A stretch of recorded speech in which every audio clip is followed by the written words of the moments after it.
All right, good evening, everyone. Welcome to the KRTP, the Knowledge and Research Transfer Program, Integrated Pest Management of Varroa night here. We're here at the University of Manitoba. We have two special guests with us tonight. We have Dr. Rob Curry, Professor and Head of the Department of Entomology here at the University of Manitoba, and we also have Réal Lafreniere, the Provincial Apiarist of Manitoba here tonight. So thanks to both of these gentlemen for helping out tonight. And yeah, we're going to get going. We have a lot to cover tonight, so I wanted to start as close to 7 as possible. We have scheduled this to last until 9:30. I don't know if we'll go quite that long, but I'm planning to have a good amount of time at the end of the night, 20 or 30 minutes for a question period with the three of us up here. So hopefully we can all stay on time. And we ran this last year and had a few technical difficulties, but I think we've got everything figured out now, and we should be able to stay a little bit more on time. So yeah, welcome everyone. So I did mention we're here at the U of M. We, for the last 2 years, have been using this room as the room to teach the beekeeping course here at the university. So we've had, almost 100 students in the beekeeping course. Everything's been virtual for the last 2 years. Normally we do everything in person, but we did it, and I think it worked really well last year, timing it right at the end of the beekeeping course, because we can get all those brand new beekeepers, all those new students to come and participate in this workshop and really drill in the importance of integrated pest management and the importance of controlling Varroa in their colonies. So I think this is a really well-timed time to have this workshop. So yeah, with that said, so there are a lot of people within the beekeeping course that are participating in this workshop, people that don't even have hives yet. And we have a lot of hobbyists that have signed up for this workshop. We also have a lot of sideliners and a lot of commercial beekeepers, so it's kind of a wide range of beekeepers. So a lot of this stuff may be a little bit more basic to some of the commercial beekeepers, but so we'll kind of keep it a little basic, but we'll go into quite a lot of detail. So hopefully everyone on the workshop tonight will be able to get something out of this workshop. Just some housekeeping things. The workshop tonight is being recorded. We will be posting it online. We're going to be posting it to the KRTP website, which is located within the Manitoba Beekeepers Association website. Along with the posting of this workshop, I have up on the KRTP website a Varroa resources document, just with, there's a lot of really good resources out there and a lot of maybe not so good resources out there. So I've compiled a list of some of what I think are the better resources, and I've posted that to the KRTP site. So maybe I'll, when I get back over to the computer, I'll just post a link to that in the chat so people have a link to that as well. You'll notice, and probably a lot of people that aren't really familiar with WebEx, but it's really similar to Zoom. But what we've done is we've locked our view for all the participants, so you should only be able to see the view of us. So it's kind of more of a webinar type feel. We've also muted everybody's microphone, so everyone out there, you don't have the ability to actually unmute yourself to ask questions with your voice. But the way we're going to do questions, if you can just type into the chat, there's a little chat icon down at the bottom right of your screen, and we'll use the chat function for all the questions. So if you have any questions throughout the night, feel free to type them into chat. I think after each one of us speaks, we'll open it up for a short period of questions. So if anyone has some burning questions that they want to ask right away, they can ask them then, and we'll try to address those right after each of us speaks. But we will have that time at the end as well to answer some more questions. So I think that's about it for the intro. We are recording, right? Just making sure. Yes, we are. Okay, so I think I'm just going to jump into it. I have just a few slides to kind of kick things off for the night, just kind of on basic integrated pest management. We're then going to have Dr. Curry give a lecture. I'll come back and I'll do some kind of monitoring demonstrations, and then Réal will come and talk about controls. So yeah, I'm just going to jump into my presentation here right now. So when we talk about integrated pest management, what is integrated pest management? So first off, IPM is a practice of incorporating or integrating several management options to control pests and diseases. It also discourages the development of pest populations through a consideration of all pest control techniques, as well as the economic justification of their use. So instead of relying on the same controls time after time, in particular, these chemical controls can develop resistance. The mites can develop resistance to those chemicals. So we want to rely on sort of a broad array of controls and rotate throughout those treatments. And as well, we're looking at the economic justification of their use. So looking at the economic thresholds that have been developed, in particular by a lot of the work Dr. Curry has done, and utilizing those thresholds to help guide our decisions of applying treatments to our colonies. So IPM focuses on a long-term sustainability of the chemical control methods that we have and reduces chemical dependency and the development of resistance to chemical treatments. So again, not utilizing those same chemicals time after time, but rotating those chemicals and some of the more organic type treatments and even management type things that can be done to try to curb the development of resistance to those chemicals. So some of the overall benefits of IPM are decreased chemical use. We also see a reduced risk of developing chemical resistance. There are cost savings that can be achieved with IPM. You don't always have to be using the most costly treatments in your colonies, or even, you know, some at times you don't even need to be treating. So you don't need to be throwing treatments into your colonies when it's unnecessary. And another benefit is just your bees are going to be healthier. You're going to be staying on top of your mites and really knowing what's going on in your colonies, and your bees are going to be healthier because of it. Basically there's 4 overall components of integrated pest management. The first is just an awareness of the pest, so the awareness of the biology, how the mites are reproducing in the colonies, the impacts they're having on the bees. And so Dr. Curry is going to give a lecture on sort of the awareness of Varroa destructor right away. Monitoring is the second component of IPM, so you need to be able to know how to monitor for mites and when to monitor for mites. You need to know what you're looking for, how to identify mites and that sort of thing. And then usage of thresholds, so you need to know what the thresholds are, differences between the spring and fall thresholds, and using those thresholds to really guide your decision making. And then implementing solutions, so implementing chemical controls when it's necessary, but also knowing what other solutions you can use to help control Varroa in your colonies.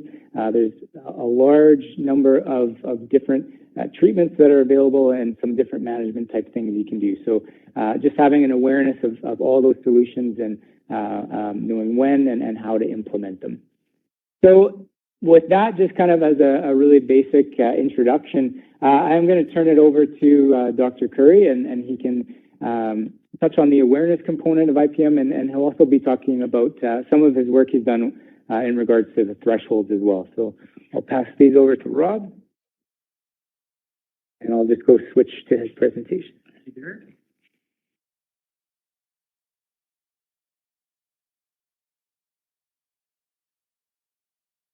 Okay, so hopefully managed that transition without too much trouble, and you can all still hear me.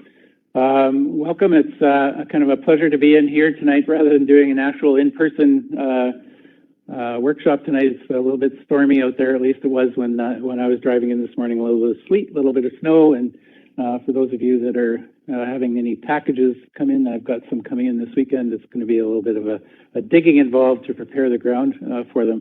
But that's not the subject of tonight's talk. Tonight's talk is all about Varroa and Varroa management. And my job, if you like, is to teach you a little bit about Varroa biology and why it is such a serious pest and why it can grow so quickly and get out of hand so quickly, And I'm also going to, after giving you a little brief primer on Varroa biology, talk to you a little bit about the economic thresholds, and these are thresholds that have been developed here in Manitoba primarily, that are broadly applicable across the prairies and probably would extend to a certain extent into other provinces, although the demands for things like honey production and timing of spring and fall obviously vary between provinces. So thresholds tend to be very specific to a geological region, and the ones that I'm talking about today are ones that are fairly Manitoba specific. So the subject of tonight's whole workshop is the Varroa mite. It's a parasitic mite, and you can see one here on the back of this worker bee. This is not a typical spot where you'd find Varroa. They tend to be usually located on the underside of the intersegmental membranes that form the bites of the bees, much where you'd find wax weights and things being secreted. And they like to hide in there because they're less susceptible to grooming. They can access the hemolymph of the bee, the fat body of the bee, and get the nutrients they need while staying in a fairly productive protected site. They'll stay in this state on the bee in what scientists refer to as a phoretic state. It's kind of like a phoretic animal is one that sort of hitchhikes. The Varroa doesn't really hitchhike. It's actually a true parasite, but in the literature, we usually refer to them in the phoretic stage. So that's the stage where they're found on the adult bee. They are parasitizing the adult bee. They are sucking hemolymph out of the adult bee. They're sucking on the fat body of the host bee. They're impacting its immune system. They're sometimes injecting viruses. Sometimes removing nutrients from the bee that again affects the longevity of the bee. So they can have a lot of impacts on this stage of the bee. But this isn't the only stage that they infect. Varroa also enters the brood cell and actually rears its young in the brood cells and has a kind of a social relationship that goes on inside the cell. And if it wasn't such a parasitic and severe economic impact, it would be really sort of a cool thing to study. And it is a cool thing to study. The bee that you see here has a mite on it. And what happens is when the bees are going around provisioning the larvae, the mite will eventually enter the brood cell and it'll get down into the bottom of the brood cell. Not when the brood cell is capped, obviously, but just usually in this stage here, just before the larva is ready to go into that spinning larva phase where the cell will get capped.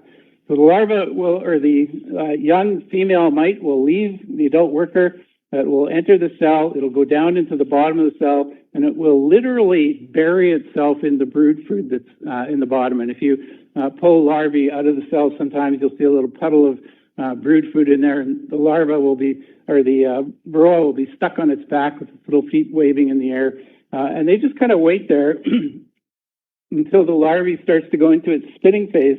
And this is a very tricky spot in the life cycle of the mite because it has to get up on the larvae as it's tumbling around spinning web inside the cell, or it risks getting actually encapsulated by the web and trapped in the web on the side of the cell. And that does happen if you look at your combs, especially if you had a colony that's had a lot of Varroa in it, and you examine the insides of those cells and the bottoms of the cells, you'll often see Varroa kind of plastered against the side, trapped between the webbing of the cocoon and the wax cell. So it stays in there and hangs out there until the larva gets into the pupal phase. And at this point, the mite begins the next sort of phase of its life cycle. The mite that goes into the cell is the female. Usually it's only one female mite that will enter a cell unless it's a highly infested colony, or sometimes in the wintering building we see multiple mites in a cell.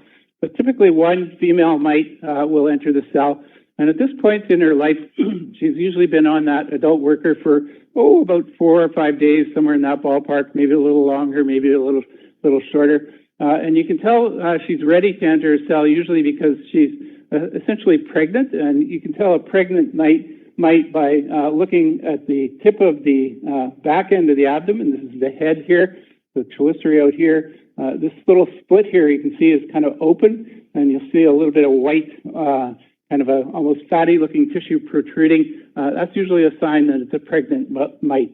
So it enters the cell, it's ready to lay eggs.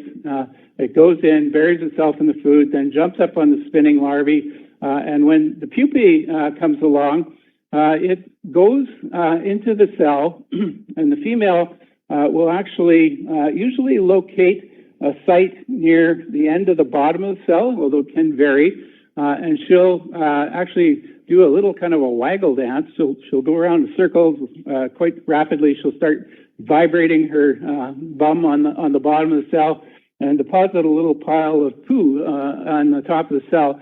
And that poo becomes a gathering site for all the rest of the mites, the rest of the mite family that are going to be developing within this cell. The mother will move away from the pile of poop and move on to the pupae, where it will drill a little hole and creates a feeding site. The young mites don't really have the well-developed cuticle that can be hard enough to penetrate the pupae by themselves, so they will feed on this site created by the mother mite. The mother mite will go back and forth between the fecal accumulation site and the feeding site.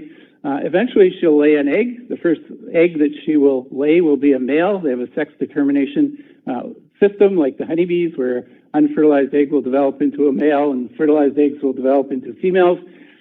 She'll then lay a number of subsequent eggs, and because there's only one mite that entered the cell, and if there's only one mite that entered the cell, usually that male mite, when it's developed, is going to mate with its own sisters inside the cell.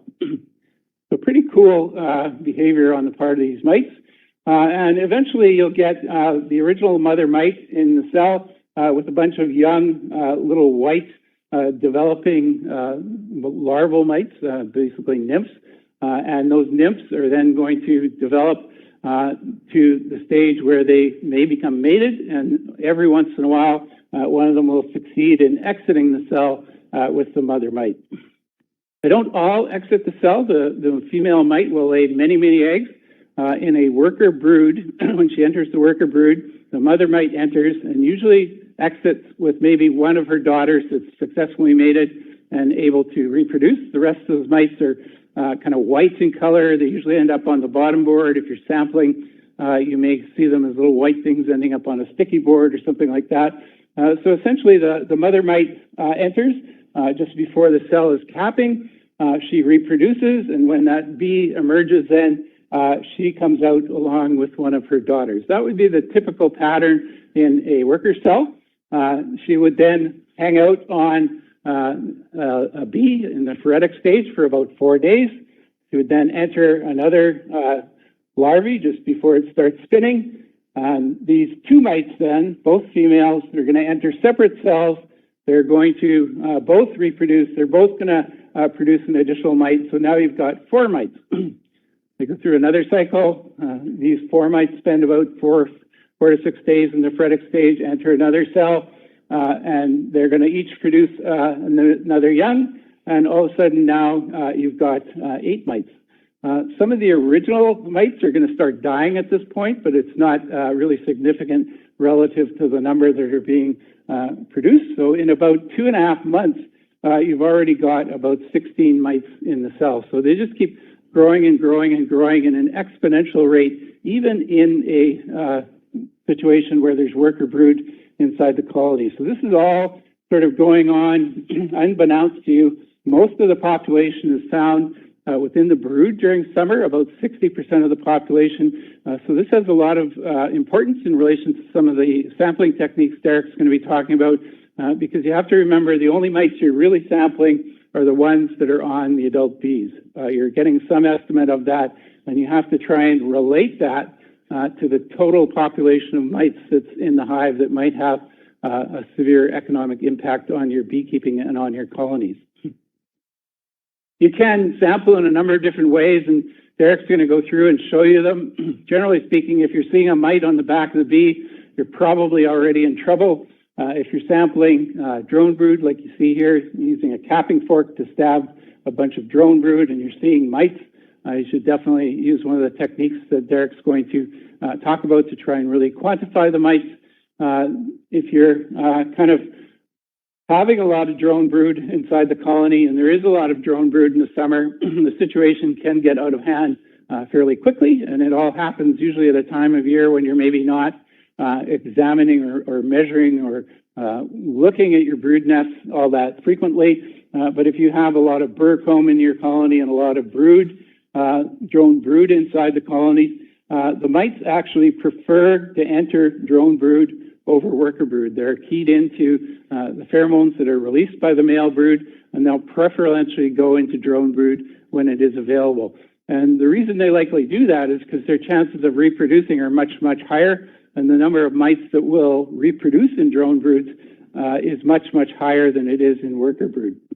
If you have a single female mite, for example, that enters drone brood, goes through the same series as we had with the workers, instead of having two mites basically come out, the mom comes out with about 4 of her progeny successfully emerging. And that's because the drone pupae takes much, much longer to develop than the worker pupae. If you remember, a worker takes about 21 days to develop from the egg stage right through to the adult stage. Drone takes about 24 to 25 days to go from the egg stage through to the adult stage. And this period in the capping phase is longer. So that longer period in the capping phases allows more of those mites to reach maturity.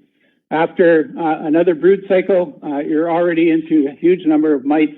And if you go 2.5 months later in a drone colony with a lot of drone brood, instead of having, I think it was 16 mites, we now have 500 mites. So it's a lot like the old Clairol shampoo, for those of you who are older in the crowd that remember that, where the woman uses Clairol and she thinks it's great, and she tells 2 friends, and then she tells 2 friends, and she tells 2 friends, and before you know it, the entire world is using Clairol shampoo. It's kind of like that with mites, especially when drone brood is inside the colony. These colonies look fine, they do fine, you think everything's going on great, and then all of a sudden, when all this brood starts disappearing in the fall, you end up with this explosion of mites that move on to the adult bees, and that's where you see them in your sampling. So although you can have a colony like this that looks really good, sometimes there are visible symptoms. When you get this many mites in the hive, you can get snotty brood, they sometimes call it, or parasitic mite syndrome, where you'll get perforated cappings, looks almost AFB-like or EFB-like. But it's not. It's kind of related to infection of a variety of things on those pupae that are being introduced by the mites. And you can, in adult bees, sometimes see adult bees with deformed wings, and that's a result of one of the viruses that's introduced by mites, which is called deformed wing virus, which is very, very serious, and also another reason why it's really tricky to figure out what impact Varroa is sometimes having on your colonies. So you end up with this mite family inside your cells. You can see these little nymphomites here. Some of the adult mites will mature and leave. And there is some natural mortality. Bees can groom mites off their bodies. The mites will just naturally die. Obviously, if you're using a caricide in the colony, hopefully a lot of them will die. And those mites will fall out onto the sticky board when that happens. And you can use that as a mechanism of sampling, and Derek's going to talk about that. Natural mite drop. You're still only measuring the mites that are really dropping either off of the adult bee, or if you have a hygienic colony, mites that might be destroyed by the workers and chucked out onto the bottom board. So you're still not really always capturing all of those mites that might be inside the colony, and you have to interpret what's going on. You can also get mites that will, end up being chucked out into the grass by the workers off the bottom board. You can get mites that die on bees as they're out foraging. So the mites are continually dying and continually being reproduced, but their numbers are just exponentially multiplying. The problem is you can't see them exponentially multiplying because it's all taking place inside the brood, sort of hidden from your view. One of the best ways that I always recommend of sampling, and Derek's going to go through this in a demonstration for you, so I won't go into detail, is the alcohol wash method, where you scoop up a bunch of adult worker bees. You then either wash them in alcohol like this or using some of the devices that Derek's going to show you. And then you come up with a percentage of bees that are infested with mites. So this gives you a good estimate of the phoretic infestation of mites at any time of the year. You can make yourself a little jar where you count the number of bees in it and count the number of mites. And the economic thresholds that we have for Manitoba in the spring are usually less than 1%, less than 1 mite per 100 bees. This line here on this jar would be about 100 bees. This line here would be about 200 bees. This line here would be about 300 bees. If you had 1 mite per 100 bees, that's a 1% infestation. If you had 3 mites per 300 bees, that's a 1% infestation. So if you were over that, if you had 6 mites here and 300 bees, that would be a 2% infestation, and you'd want to treat. In fall, the infestation levels can be a bit higher, but it's way, way more tricky to estimate the economic thresholds in fall, which is a real problem, and all kinds of other factors can affect what's going on, which is an even bigger problem. Sticky board sampling is another one that I'm not going to go into. Derek, I think, is going to touch upon that quite well in quite a bit of detail. But this is just measuring the number of mites that are falling out onto a board and doing the same thing, trying to predict from that what levels might become damaging and when you should take steps to prevent those levels from becoming damaging. In Manitoba, this is the pattern of growth of mites. It's actually fairly similar in most places in the world. It's a very predictable, very kind of reliable pattern. If you're measuring in early spring and you start with about a 0.2% infestation, so that would be less than 1 mite per 300 bees. It would be a very, very low level of infestation. You probably would have to sample a number of colonies to find a mite. If your average infestation on a bunch of colonies was about 0.2%, that would grow throughout the season. You might see a bit of a dip in mite population.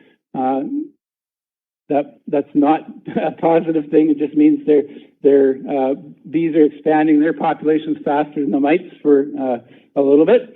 And then they usually end up here in the fall at about 10% infestation. So that's kind of what would happen if you had less than 1%. If you were in the spring and you had about a 3.5% infestation in your colonies, things get a bit worse. In fact, quite a bit worse fairly quickly. Your mite levels go up. They tend to go down. This is a fairly consistent pattern as well because the bees are outgrowing the mites.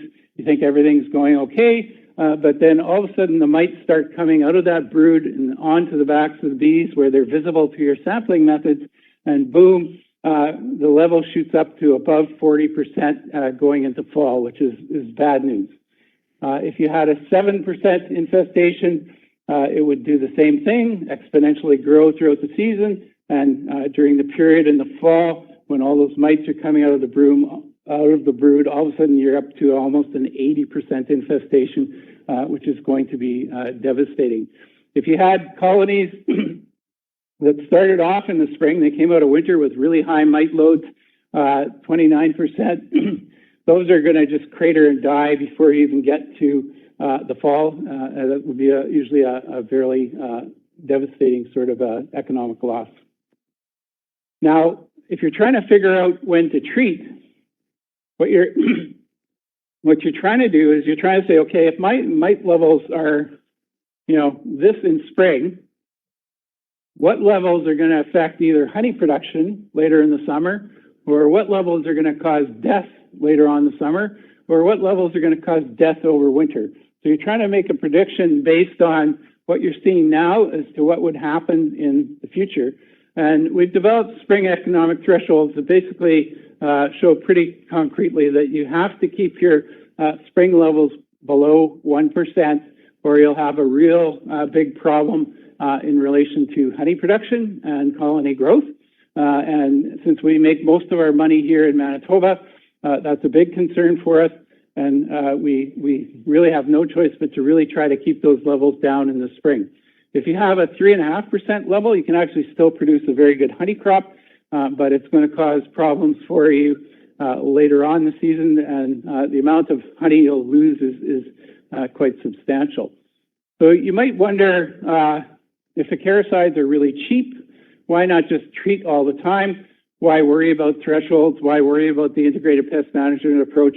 One of the reasons is, and this is a result of some work done by David Osterman, who is a graduate student in my lab and went on to become one of the provincial aperists, is that in an experiment he did, when you treat, we set up colonies, actually Australian colonies, that had no mites, and then we inoculated some of them with mites, and then we treated with formic acid. We had basically no formic acid, which are the black bars here. We had a pour-on formulation of formic acid, which is the red bar here. And then we had a slow-release formulation, which is the most popular kind right now, right here. And when you had no mites, if you applied formic acid, the black ones did the best. So the ones that weren't treated actually did substantially better than the ones that were treated. So the formic acid had a negative impact on brood production, on colony growth, when there were no mites present. However, if mites were present inside the colony and you applied the acaricides, the advantage greatly outweighed any loss that you were getting in production from not treating. So the ones that were not treated did the worst when you had mites present, and either the pour-on formulation or the slow-release formulation had higher levels of colony growth than the control treatment. A second reason why you should treat and consider or treat carefully and consider thresholds is that it can lead to resistance. This is just a chart from a paper written by a few of us in the Canadian Association of Provincial Apiculturalists, data collected by our esteemed provincial apiarist, and many of the provincial apiarists across Canada has documented colony losses over the years. And you can see resistance has developed to at least two products here. These blue bars are resistant to a product called Apistan that I think Riel is going to talk about. The red bars are when resistance developed across Canada to a product called Coumaphos. So if you overuse these products, there's a danger that you're going to enhance the development of resistance. We don't have a lot of these products out there. We really want to keep them and make them usable for as long as we can. So not over-treating is important in terms of trying to maintain these chemicals so that we don't develop resistance. If you repeatedly use a chemical over and over and over again, you're going to find that it will have the effect of eventually causing the mites to become resistant to it, and that has been documented again and again and again with just a wide variety of different insect and mite pests, as well as weeds and things like that. Reason number three is that it can be the gift that keeps on giving. Applying all these acaricides inside your colony can end up in residues in your comb. We studied this across Canada with the recent Genome Canada project, and we are finding, these are samples from Manitoba, from beekeepers' colonies that were participating in the project, and you can see Coumaphos, Coumaphos, Coumaphos, Coumaphos. Hardly anybody's using Coumaphos anymore.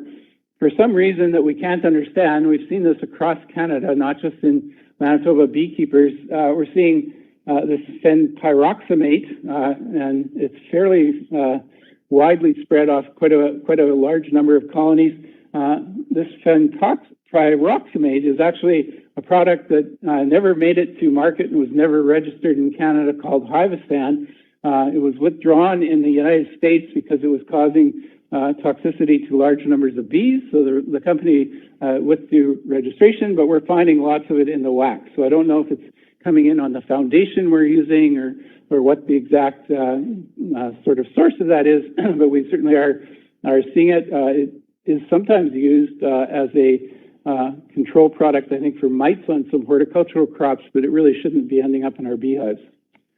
So the third reason, I guess, for why to use a threshold and not just ignore those levels in spring is that it can have a huge, I guess maybe the fourth reason, but it can have a huge impact on your honey production. And this just shows a study that we did back in the 90s at Bill Lockhart's place in near Cartwright, Manitoba, where we set up colonies that had different levels of mites, and we then measured the impacts on honey production when mites were controlled or not. In this particular experiment, we used Apistan that was working quite effectively in those days, and formic acid. And you can see that when the mite levels were more than 2% or even up to 8%, you still got pretty decent honey production in the neighborhood of about 150 pounds per hive. And you might say, well, that's pretty good. In fact, that's maybe even better than what I usually get. But this was a very good area for honey production. And when the mites were under control, we got over 250 pounds in those colonies where we could keep the mite level below 1%. So keeping it below 1% resulted in 100 pounds more honey. The strips are basically not even a factor in terms of cost when you start thinking about that kind of a economic impact. So we developed thresholds for spring, and the thresholds basically depend on what time in that curve you're in as to what you might want to do. If you're in the period of early April to mid-May, so right about now, you'd be trying to make sure, ideally, that your mite levels were below 1% if you wanted to avoid any potential for lost honey production. If you're concerned about sort of disease, usually you can keep the mites under control fairly well when they're below 1%, so you could treat with any of the recommendations that Riel is probably going to talk about later on and get a good effect. If you're kind of in a situation where you really don't like or you really don't really mind taking the risk, you could probably get away with not treating in this situation, delay and then treat in the sample, but you should resample frequently, as Derek will tell you, to make sure that you're not going to be caught off guard having that mite level get up high when you don't expect it. Maybe your bees are robbing out some neighbor that's got collapsing colonies or something. So you have to continually sample to make sure you're not getting surprised. If you're above 1%, you're going to lose honey production, so you need to treat and pick a product that's going to work fairly well. Ideally, if you're kind of in the period between the 21st of May to 1st of July, you still need to treat to get that level down before you go into the summer to avoid problems in the fall. But you really have to think about residue hazards here, and Derek's going to tell you all about residue hazards and what to consider, I think, in his talk, and Riel might touch on it as well when talking about specific caricides. In the fall, the situation is a bit different. You can tolerate fairly high levels of mites going into the fall if you don't have any other stresses in the colony. But if you have other stresses in addition to mites, you can have a total disaster on your hands. So you really need to watch, and it's really difficult to predict as well in the fall because you don't have these long periods of stable readings when you're sampling using an alcohol wash or a sticky board. The readings escalate very, very quickly as those mites come out of the brood. You tend to get really high losses in the fall if you have infestation levels above 50% or so, and if you have kind of infestations that are above 50% or so, you're in about here around the 1st of September, so above 10%, up to 20%, maybe 25%. Those are the kinds of numbers on September 1st that are going to result in fall losses. You're just going to see those colonies collapsing before you even get a chance to get them into winter. And if you're in the zone around here, above 10%, you're usually almost certainly going to see winter losses. So if you kind of backtrack into maybe September or October, when you might be sampling your colonies, you might be trying to find something in the ballpark of about 3% to prevent yourself from getting into that category. If you're kind of in this category where you end up with 10%, if there's no other stressors in the colony, that's probably okay. But that's just before you go into winter when there's no brood inside the colony. in order to have a value like that, you have to be really down quite low here in August. If you look at the effect of infestation on mite mortality, this just shows the infestation of 2%, 5%, 10%, 15%. And it's really when you get into this area above 10 to 15% that you really start to see these high losses that are caused by Varroa mite infestations. The winter losses then are happening, and you have to try and predict that and make your decisions about what products to use to control somewhere in mid-August to early September if you're going to have an impact in reducing those winter losses. So the economic thresholds for fall, again, are going to depend on when you're doing that sampling. And it's a lot trickier just because of the way, some years the brood can extend into fall and you think everything's good, but it's just because they're not popping out when they normally do. Other years, they pop out earlier than they do. It's a little bit trickier to estimate, but generally speaking, in September, on around September 1st, if there's lots of brood still present in the colonies and you're below 1% at that time, there's a good chance that those colonies are going to be able to get through winter without any issues, no matter what sort of treatment option you use. If you're in the range of about 1 to 3%, again, this is the range that's kind of moderate risk. If you're kind of worried about it, or if you maybe think you've got other stresses inside the colony that you're concerned about, you should probably think about treating. But it's kind of a moderate risk tolerance in many years to be able to get away with not treating and still have a successful wintering event. But if you're above 3% in that period of time, around September 1st, you absolutely must treat in order to stop winter losses. And you should basically sample after you treat to make sure that it's working. And you should also sample in spring because there's a good chance whatever treatment you made isn't going to get it below the fall threshold. Again, if you're in that 20 to 100%, you absolutely must treat. You're going to probably have a disaster even if you do treat. But that's at September 1st, 20% is usually doesn't have a happy ending for a lot of people. If you're in the region around mid-September to the 31st of August, where there's very little brood present, now all the adult mites are out of the brood, they're onto the bees where you can measure them. That's an entirely different scenario. Usually at this point, a 10% infestation, if there's no other stressors inside the hive, will end up okay. If you're above 10%, that's usually in the ballpark where you get about 30 to 40% loss. It's really, really important, this part in yellow here. The thresholds assume the absence of tracheal mite, and if both mites are present, then treat. It also assumes the virus levels are under control, and viruses can have an impact on your colonies in the absence of mites. So what often happens is people will treat for the mites, but the viruses are still there, and the viruses still have the negative impact on the bees. So they say, well, my mite levels are really low, but they were really high. They treated them, they got them really low. The viruses are carrying through and still causing a problem. Question about nosema. How about nosema? Nosema is a very, very difficult animal to predict. I had a student, Rosanna Punko, that studied it. We studied it indoor and outdoor in northern and southern Alberta. And the best approach we found in that experiment, working with 2 commercial beekeepers, was to treat in the spring. And if you treat it in the spring, it actually reduced your winter mortality kind of over the long term. And that strategy of treating in the spring was actually better than treating in the fall, or better than treating in the spring and fall. So a spring treatment is really important. I think if you've got high levels going into fall, it certainly doesn't hurt to treat.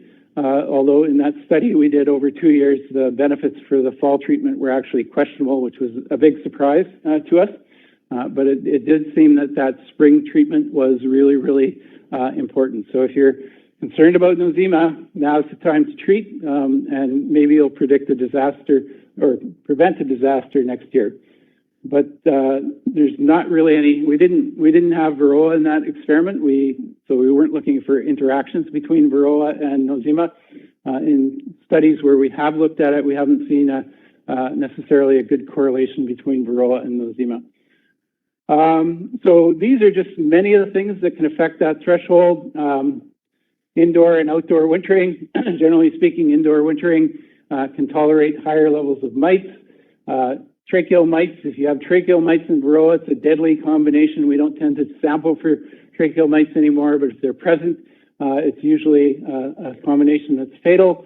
If you have viruses inside the colony, we've shown that that is really bad. You can have very low very low Varroa with very high virus and get very high levels of mortality with your spring populations. You can have low Varroa and low virus, and you'll do fairly well. If you have low Varroa and high virus, you won't do very well. Medium-high Varroa, low virus, you won't do very well. And of course, high Varroa and high virus is the worst-case scenario.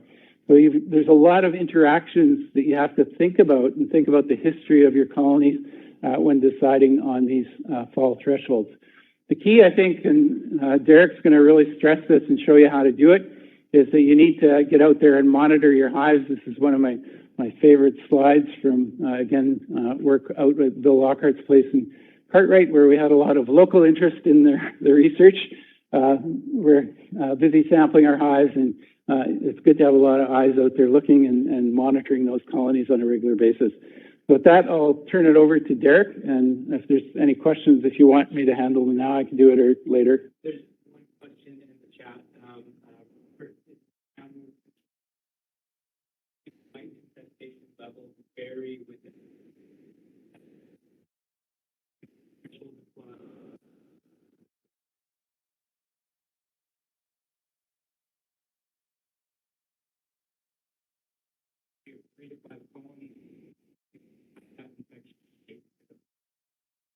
That's an excellent question. The economic thresholds that I was showing you are based on an apiary level threshold.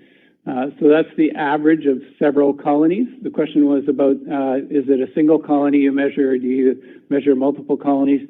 We usually recommend that you sample at least 5 colonies in an apiary, or about 20% of the colonies in an apiary. If you only had 5 in the apiary, sample 5. You know, if you had 30 or 40, sample 10. Usually 10 colonies will give you a really good estimate of what's going on in the apiary, no matter the size. So I would say probably sample 5 to 10 colonies in your apiary, depending on the size. If you only have 2 colonies, sample them both. Your question did about after treatment. Yeah, that's another excellent question. And how soon you sample after treatment would probably depend on the treatment. Some of the treatments, Riel will probably talk about, have a very sort of long lag phase before you start seeing efficacy. So if you sample too soon, you might think, oh my God, it's not working. Some of them may take a couple of weeks before you start seeing a real suppression in the mite population. So I'm going to have to fudge on that question and say it really depends on the treatment you're using.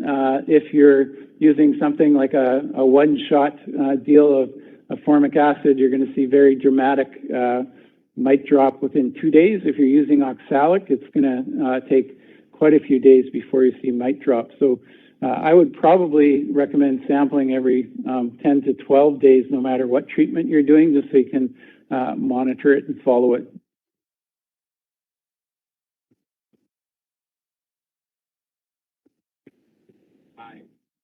How do the mites get into the hive? They come in when you buy bees. They come in through robbing. If your bees are robbing other colonies in the area, and there's a colony that is not being well managed and it's got very high mite populations, it often is weak, and your bees will go in there to steal the honey from that colony. And as they're doing that, some of the mites will jump off and jump onto your bees, and then your bees will take them back to their hive. If a colony is collapsing and it's just polluted with mites, you know, and your bees are going in there robbing the whole thing out, you can get a huge pulse of mites being introduced into your colony at a single time.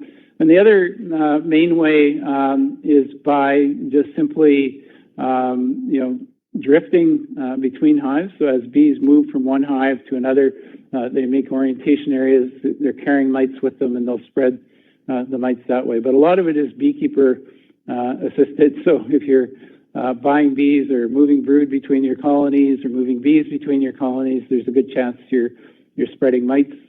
People are driving down the highway and have mite-infested colonies. Every once in a while, stragglers can come off. You could pick them up that way. But the main routes are probably through robbing of collapsing colonies and buying bees that already have a few mites in them, and a population gets established that way. One other question, and then that'll be it. Have you found viruses without? Yeah, you do find viruses without the presence of Varroa, but usually not the deformed wing viruses. For example, if you buy bees from Australia, they don't have Varroa there. We sampled some colonies from Australia last summer. We found black queen cell virus. We found sac brood virus. We found Israeli acute bee paralysis virus, but we didn't find quantifiably detectable levels of deformed wing virus in those Australian bees. So yes, you can have viruses without mites. Okay.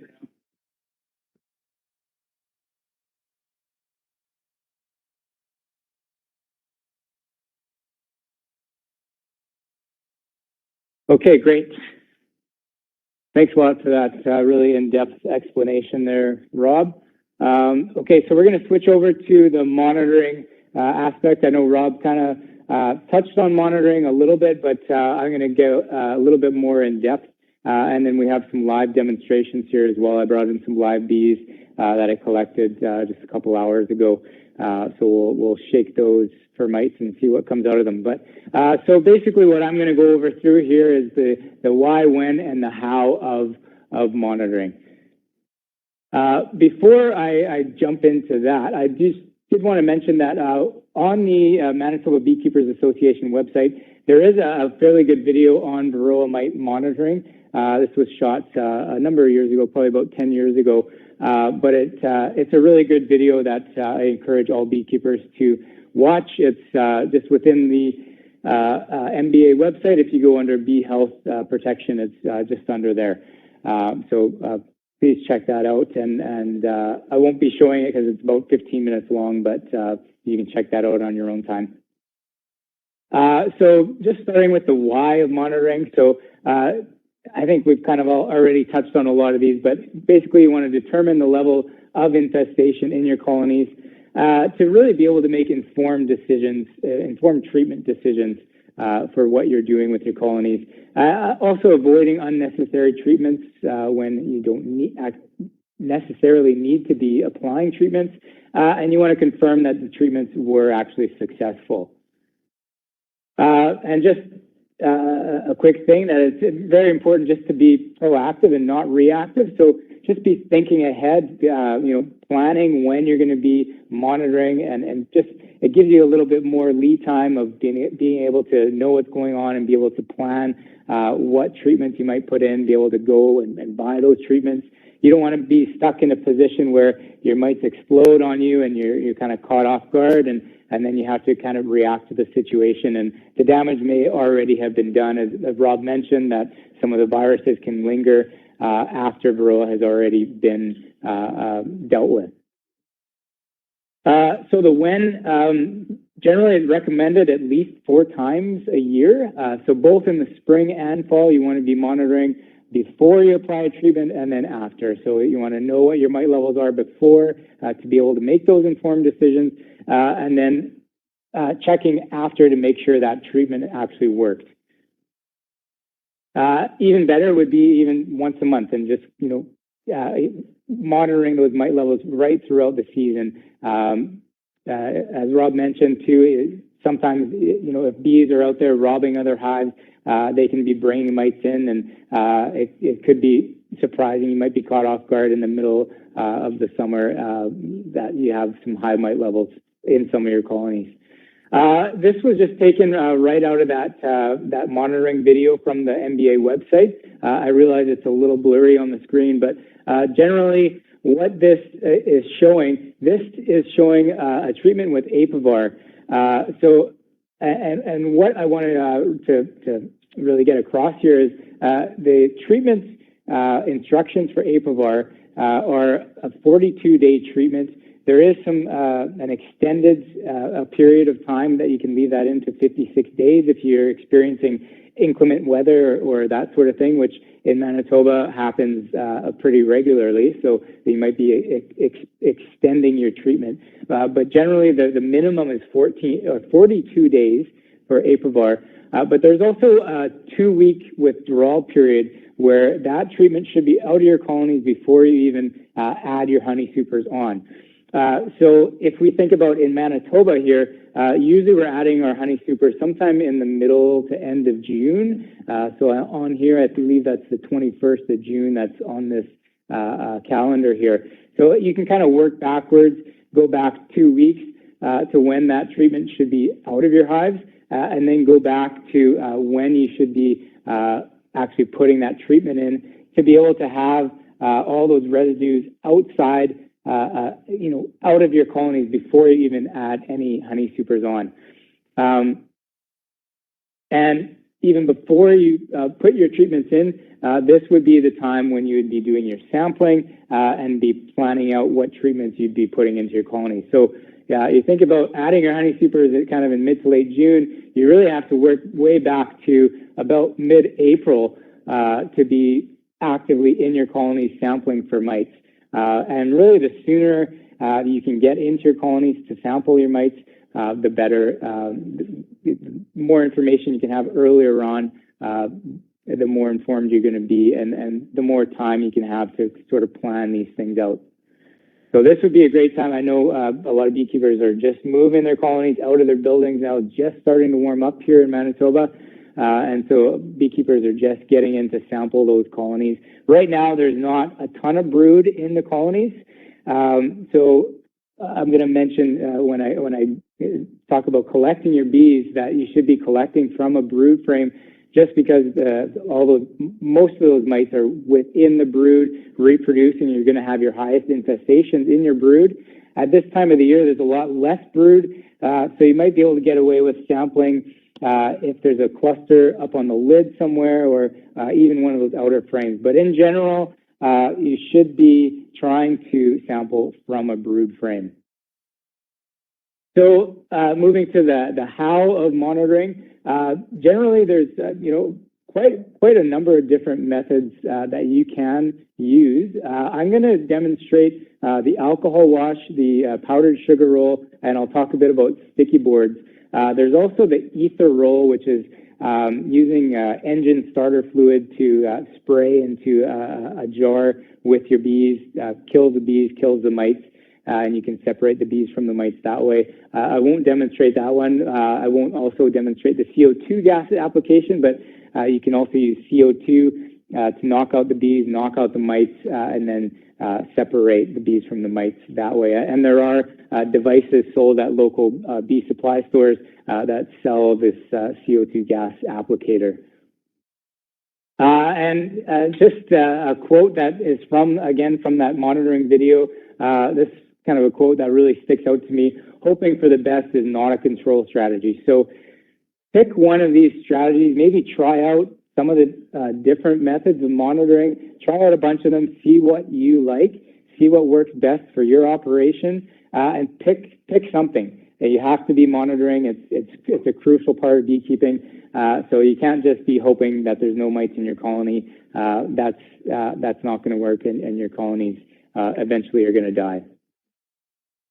So monitoring, just to mention kind of the calculations of the percent infestation. So this is for both the alcohol wash, the sugar shake, as well as the ether roll and the CO2. You'd be looking at how many mites there are and how many bees. Divide the number of mites by the number of bees times 100 to get your percent infestation. So just for a very easy example, if you had 3 mites and 300 bees, times 100, that's a 1% infestation. And a really quick way to do this is if you have whatever number of mites you have, just divide by 3, and that'll just really give you a rough infestation.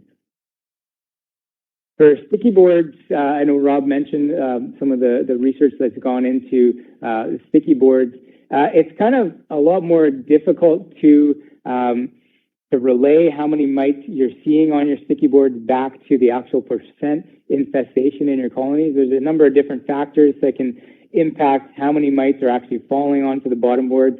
Obviously, if you have a really populous colony, there's going to be more mites falling to the bottom. Weather can also impact how many mites are falling. Genetics of the bees can impact how many mites are falling. So there's a number of factors. So the sticky board method isn't perfect, but basically you're taking the number of mites that you're seeing on a sticky board, divide by the number of days that you had the sticky board in your colony. So it's recommended to have those sticky boards in for at least 2 or 3 or 4 days, multiple days, as you know, mite drop can change from day to day. So have those in for multiple days, and then you can calculate a mite drop per day. Now, what's been developed through that research is if your colony has at least a 1% infestation, you're going to see probably around a 1 mite dropping per day. So if you're seeing 1 mite dropping per day, you can be pretty sure that your colony has at least a 1% infestation. If you're seeing 9 mites dropping per day, that's probably somewhere around a 3% infestation. And if you're seeing 16 to 20 mites dropping per day, you're probably around the 5 to 6% infestation. Again, these aren't set in stone, and multiple factors can influence that. So. Okay, yeah, so I'm just going to jump into some of these demonstrations. So I'm going to give Rob a minute. He's going to change over to our iPad view, which takes a minute to jump over, and then we'll do some live demonstrations.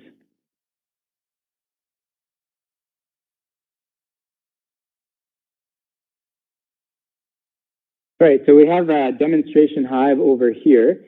And so when we say we want 300 bees to use for your monitoring, there's multiple ways of getting 300 bees into a sampling container.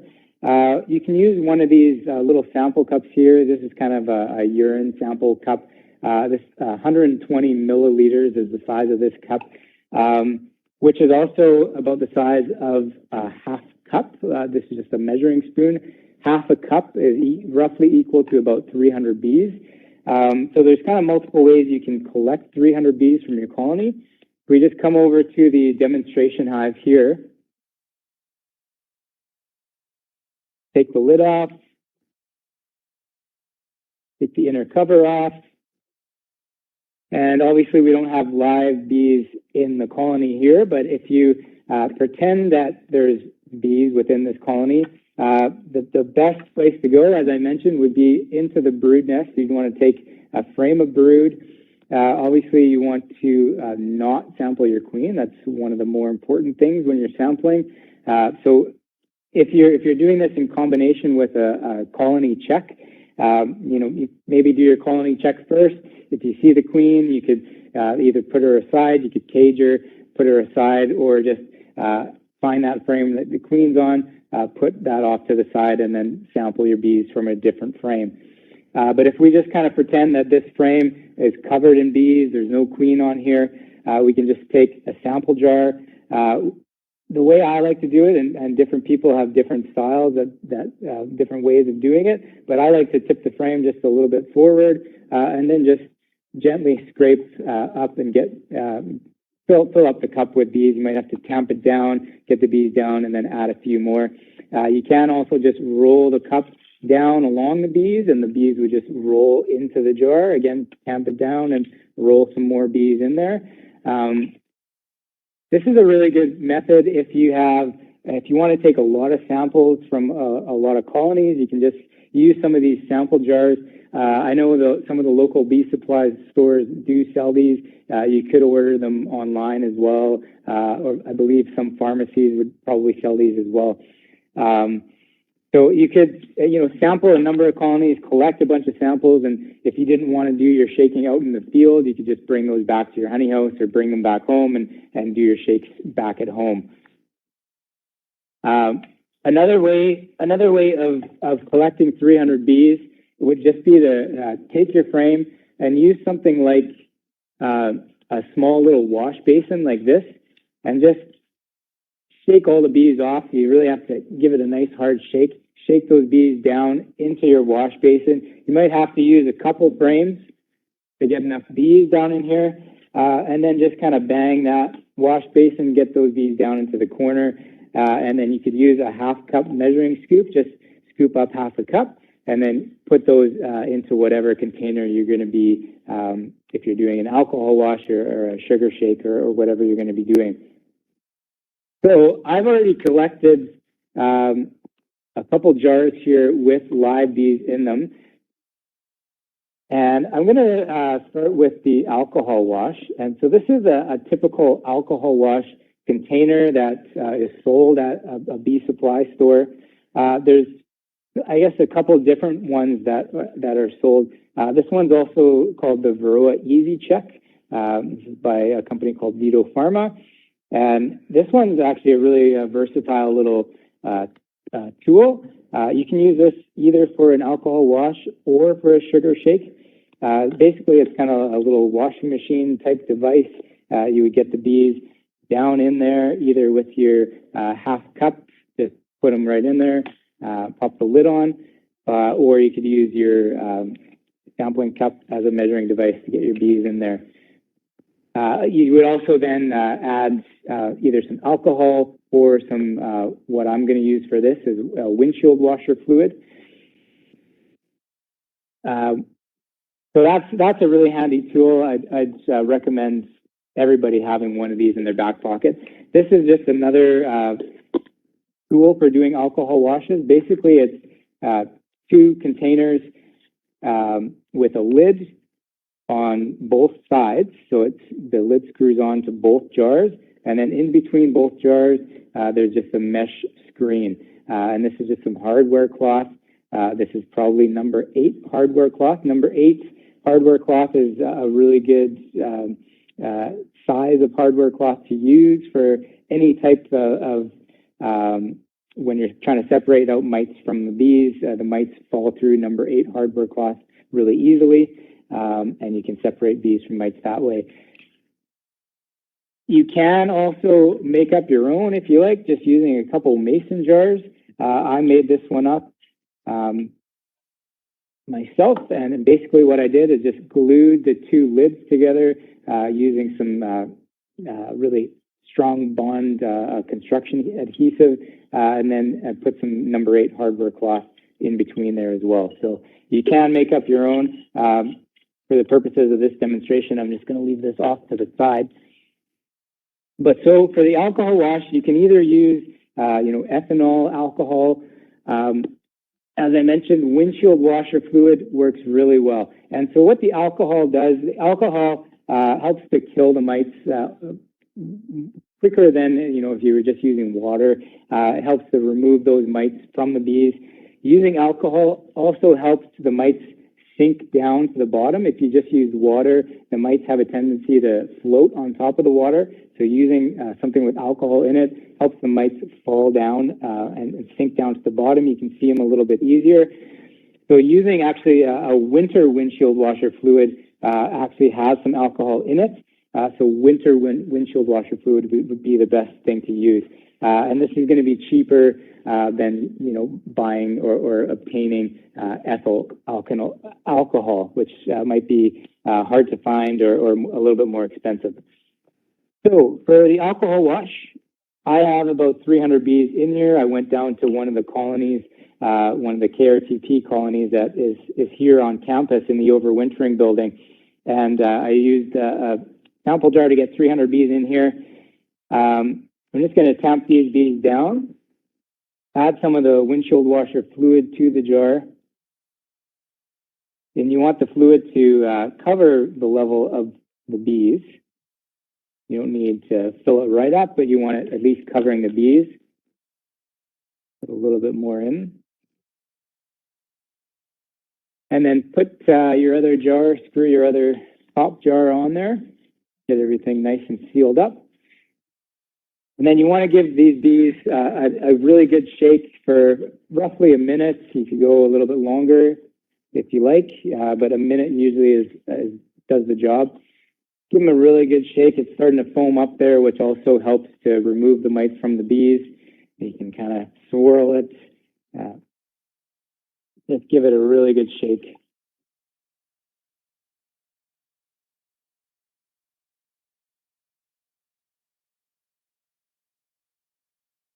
One thing I didn't mention too is if you want to use these jars for actually, collecting your 300 bees, maybe use a jar like this or use a half a cup scoop at first, but then every time you go back, you could just use these jars, just, draw a line on it where your 300 bees is, then you can just use those jars and kind of save yourself a step from having to have another jar in the yard.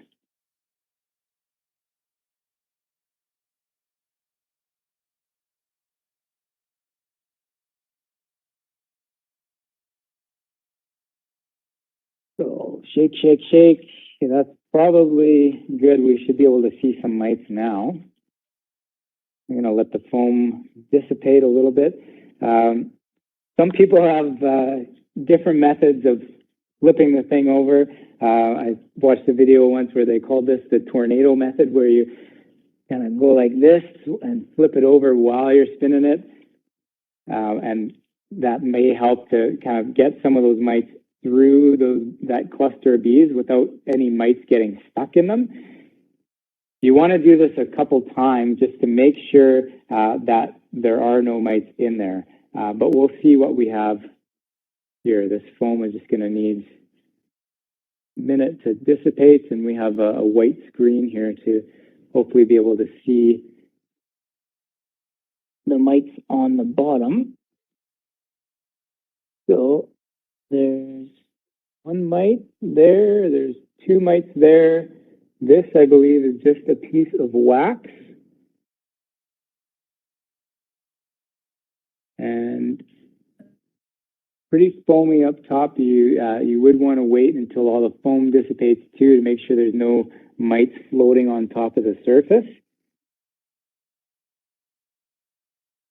But I'm just going to flip it back over, and then we'll rinse these bees one more time, see if any extra mites come out.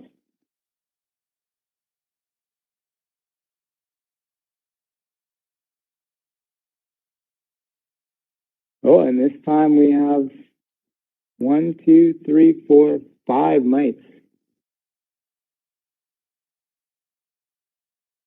You can see that you can get different results sort of each time you shake your mites. It is a quite an accurate way of testing your mites.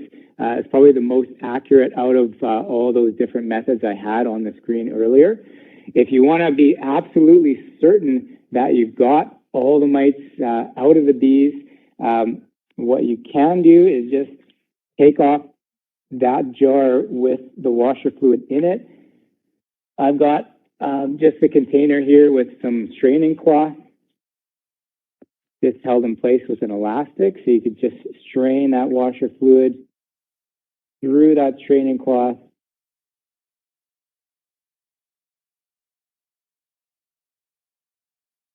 Try to get all those mites out of there. Give it a little rinse.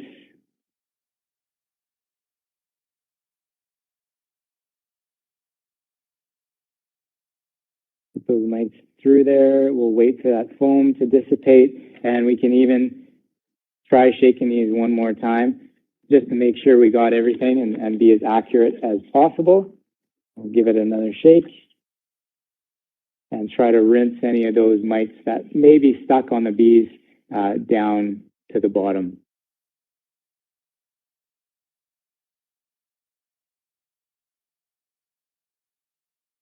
I'm not seeing any more this time.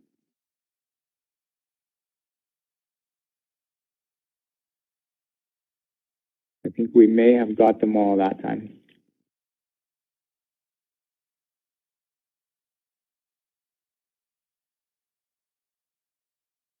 Yeah, so get this foam here. We can just pour some water through.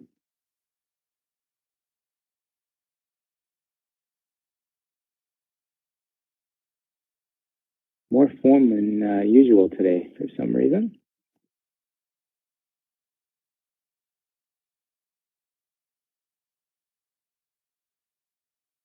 See the mites starting to go up.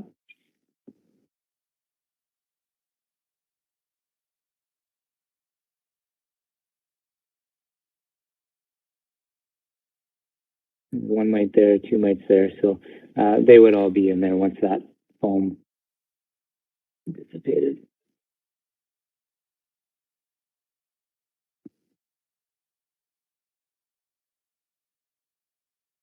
So that's basically the alcohol wash technique using one of these field shaking devices. There is another way of doing this in the field by using, if you use a bucket filled with washer fluid or alcohol. Let's have this bucket here filled with washer fluid. You take some straining cloth and sort of drape it right over that bucket. And then what I have here, I ordered last year, I ordered some little deep fryer baskets.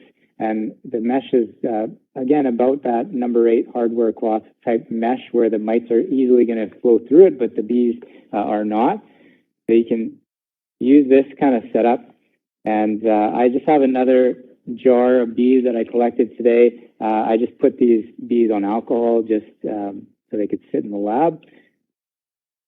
And I'll just, there was one mite left in the jar there, so I'm going to pour that through. And this is just another way of separating out the mites from the bees.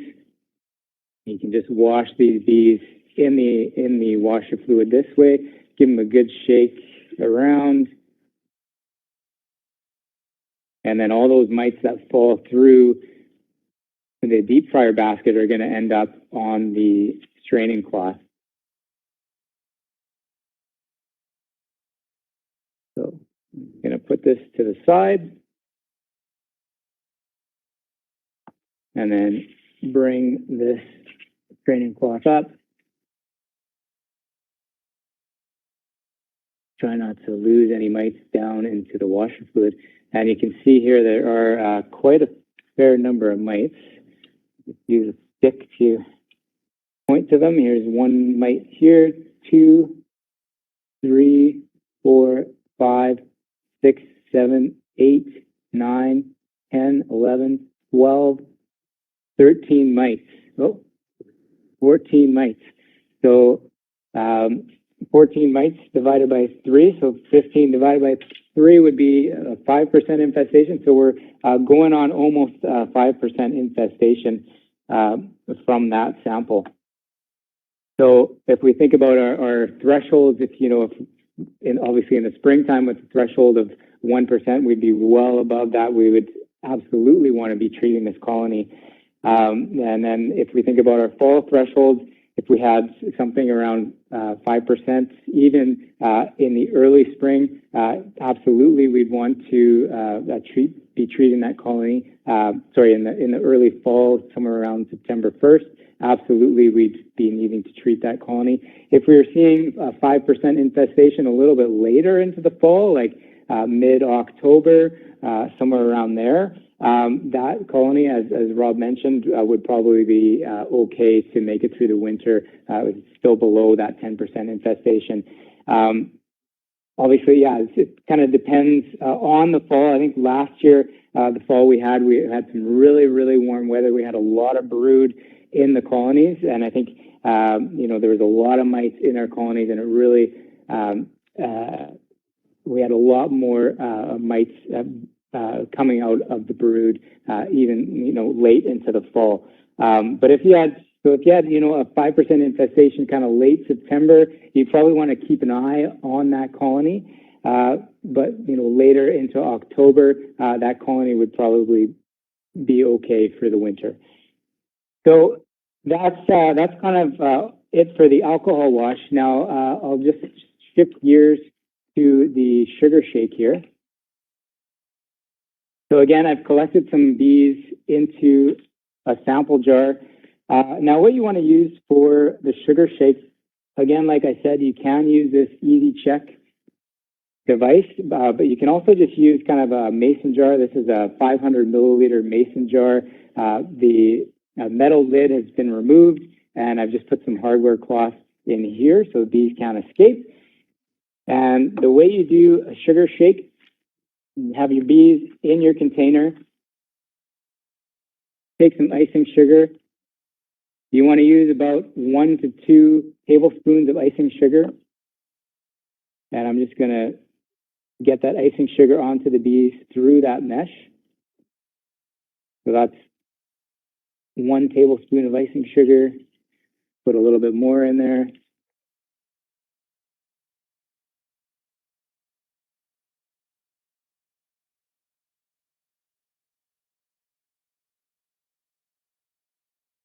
Okay, so that icing sugar is on the bees.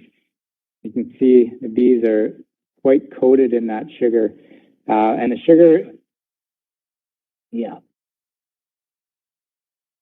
bees are really coated in the sugar, and the sugar works it makes, really coats the bees, makes it slippery for the mites to walk around, and the mites will just slip off the bees that way. The bees may start grooming themselves and try to get that sugar off their bodies, and might knock some mites off in the process of doing so.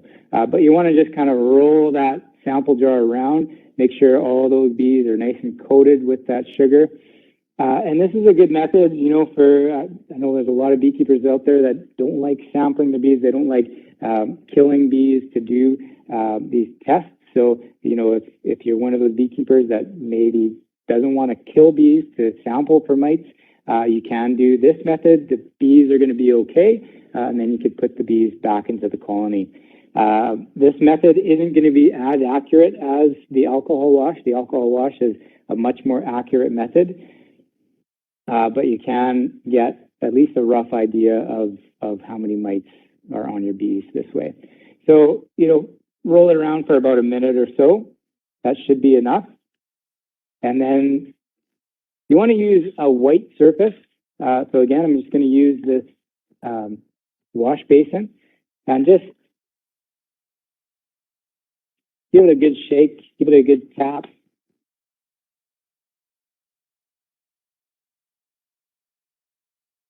Kind of like using a pepper shaker or a salt shaker. Try to shake any of those mites down out of there. Now, I can see some mites falling down here. They are covered in sugar, so I'm just going to show you a trick right away to be able to see them a little bit easier. So that should be about enough. Now, if you just pour some water down into the wash basin and just dissolve all that sugar, you can see the mites are much easier to see. So we have 1 mite here floating around.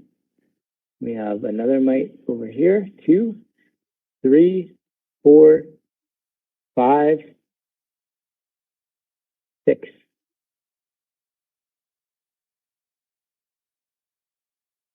I think I counted that one already. We'll count them again just to be sure. This is just a stinger here. We have 1, 2, 3, 4, 5, 6 mites. This is just a piece of wax. Here's over here.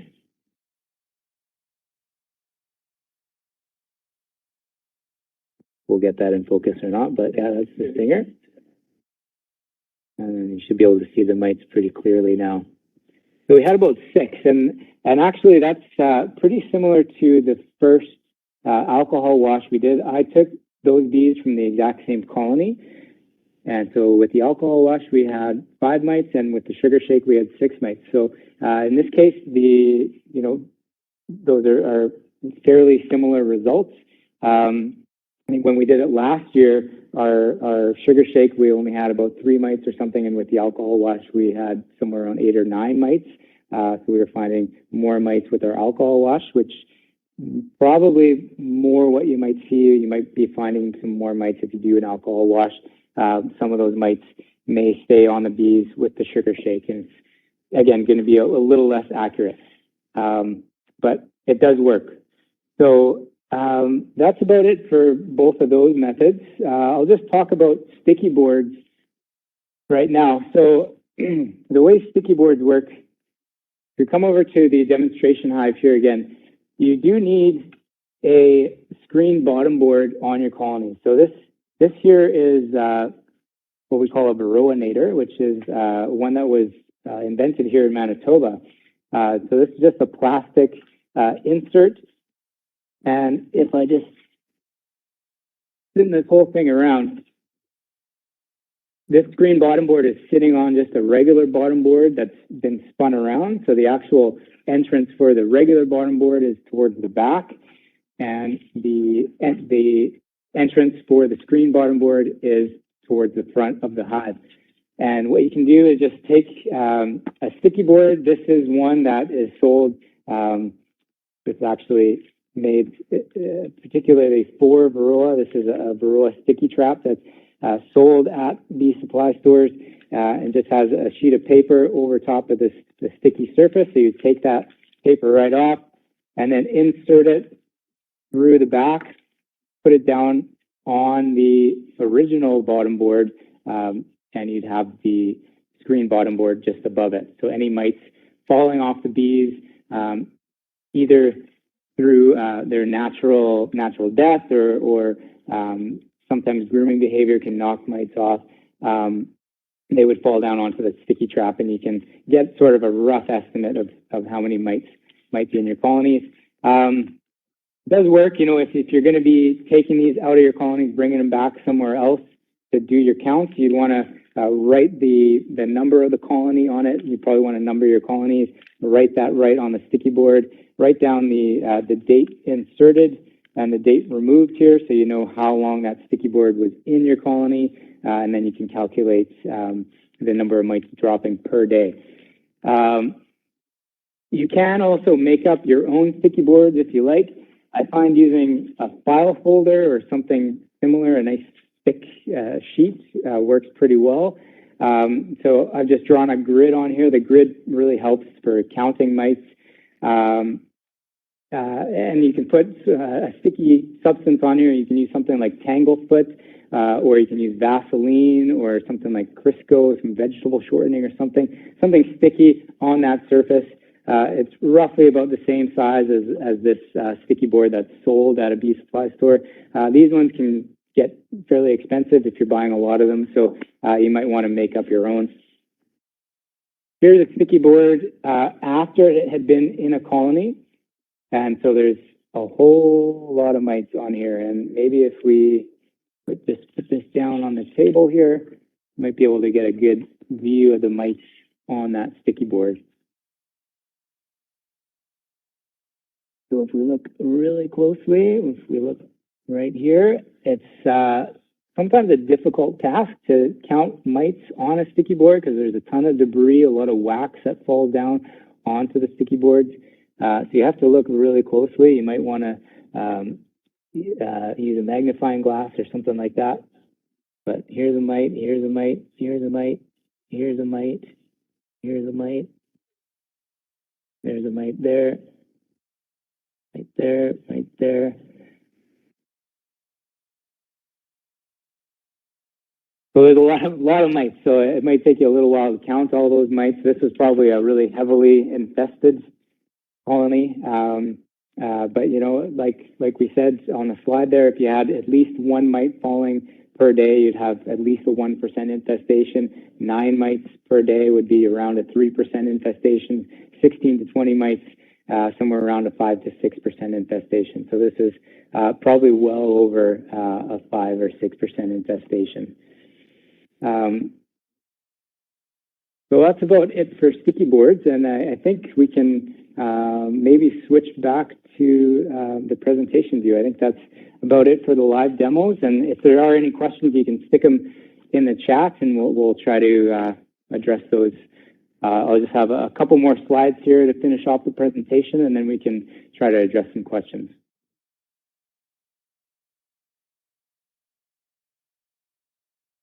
We're back on the view. Okay. Yeah, and so I just want to mention just a couple things to kind of close off this section of the presentation. I just mentioned the Mitathon. This is the North American Mitathon that's put on by the Pollinator Partnership, which is a partnership with a number of different organizations around North America. And the goal of the North American Mitathon is to really encourage beekeepers to be sampling for mites, and you know, trying out these different methods and monitoring for their mites, and really get a snapshot of what mite levels are in different parts of North America around the same time. And so the North American Mitathon for 2022 is going to be taking place in the spring between April 30th and May 15th. In the fall, it's going to be taking place between August 13th and the 28th. And so I would really encourage all beekeepers out there to volunteer to you know, go out, sample your colonies.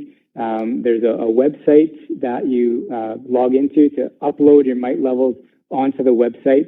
And so when we get closer to that date, April 30th, I'll be sending out some reminders. I'll be posting on social media and sending out reminders to the local beekeeping associations to encourage beekeepers to take part in the Mitathon. April 30th to May 15th is probably a little bit later in the season. It's not really, you know, you probably want to be sampling your colonies earlier than that to be making your treatment decisions.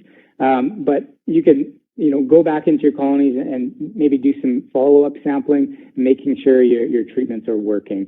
So it's kind of a date that sort of works for all of North America, just to get a good snapshot all around North America at a certain time. That August the 13th to the 28th date, that's probably a better date for Manitoba, when honey supers are just coming off. Beekeepers are sampling their colonies to start making decisions going into the fall. I'll also mention the KRTP monitoring program. So the tech transfer program here in Manitoba developed a monitoring program last year when we initiated this program. And so what this program is it's basically a disease and diagnostic monitoring service. Beekeepers can sign up for this program to have me come out and sample their colonies, both in the spring and in the fall. And beekeepers can choose one of these 4 different options. It is a fee-for-service program, so beekeepers pay for me to come out and collect samples. So we can do, you know, Varroa samples, nosema samples, virus samples, and there's also an AFB and EFB diagnostic that the National Bee Diagnostic Center can do with adult bees, where you can send in your bees and detect any AFB or EFB spores that are actually on the bees, and come up with a risk level of actually developing that disease in your colony. So we can do sort of all those different diagnostics, and I'll be working with the beekeepers to you know, relay the results and try to increase the health of their colonies. So there's different options that beekeepers can choose for that program. So if anyone out there is interested in signing up for that program, definitely get in touch with me. krtpmb@gmail.com is probably the best way to do that. But you know, you can also phone me. My phone number is on the KRTP website as well, and I'll post a link to that in the chat. So that's about it for my portion of the presentation. If there are any questions, I'd be happy to try to answer those now. Rob says there's a couple questions. question just about the KRTP monitoring program. Somebody asked if they only have one or two colonies, would I still make the trip out? Yes, definitely. This program is open to any beekeepers in Manitoba, hobbyists or commercial beekeepers. I have this listed as the cost per yard, and this takes into account 10 colonies. We would be looking at 10 colonies per yard. On each of those colonies, we'd be doing the Varroa counts, and we can do them right out in the field and do them quite quickly. The other diagnostics are kind of a pooled sample, where we take a pooled sample from all 10 of those colonies and get a diagnostic sort of on an apiary level. So this is the cost per yard for 10 colonies, but if you had less than 10 colonies, I would adjust that price, and by all means, definitely still sign up for the program. Okay, so we're going to turn things over to Royale, who's going to talk more about the controls side of things. Are there any more questions that popped up, Rob? Okay, yeah, we'll save those questions for the question period after Royale's talk. I know time's sort of slipping away on us here, so I'm going to pass these headphones over to Royale.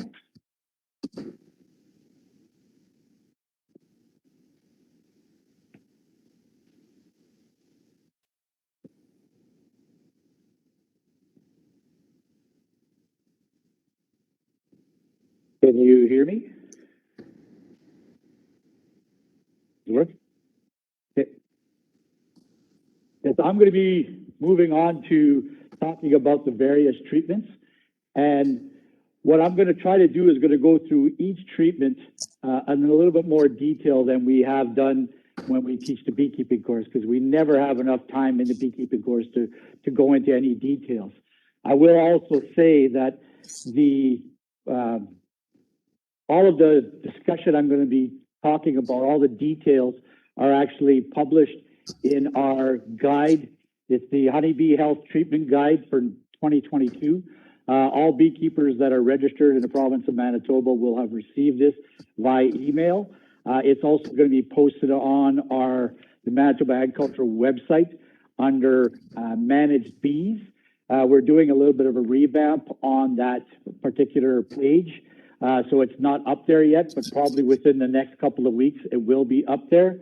And if there are any people that are not from Manitoba that would like to get a copy, they can email me and I would have no problem sending them a PDF file of this publication that we produce. So in terms of Varroa control options, we do have a lot of options at our disposal when we look at the entire toolbox. I'm stealing this from MedHat Nass, where he identifies monitoring as the biggest tool in our toolbox, and I completely agree with that.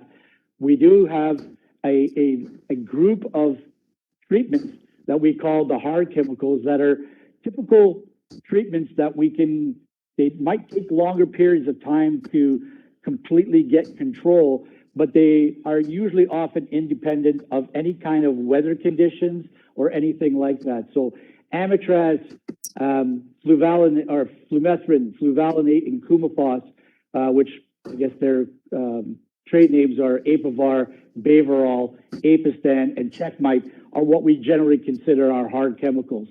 Our soft chemicals are often treatments that might be affected by various things like weather conditions when they're used, and they often may not have as accurate or leveled control. When these products would work, the hard chemicals were working, we often will get 95% control, whereas in many of these soft treatments, there might be a little bit more variability, and a lot of times that variability will depend on weather conditions, like a formic acid. You can get excellent control from a formic acid treatment, but if the weather conditions are not conducive for the fumigation of the acid, in some instances, the efficacy may go down. So we have soft chemicals, formic acid, oxalic acid, the thymol ones, which are Thymovar and Apilife Var, and we also have a beta acid in the form of Hopguard that we can use that is also a soft chemical.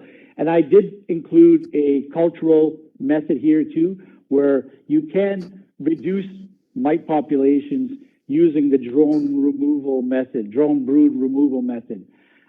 Before I go too far in this, I will say that in terms of hard chemicals, Amitraz right now is the most commonly used hard chemical, but we are becoming concerned about the efficacy of that product, whether we are starting to see the development of resistance, or it is one of the hard chemicals that's a little bit more dependent on weather conditions, and it really is a long treatment period. I think it was Derek that mentioned that we have a 42-day treatment period as kind of the regular treatment, but we have the ability to add an additional 14 days.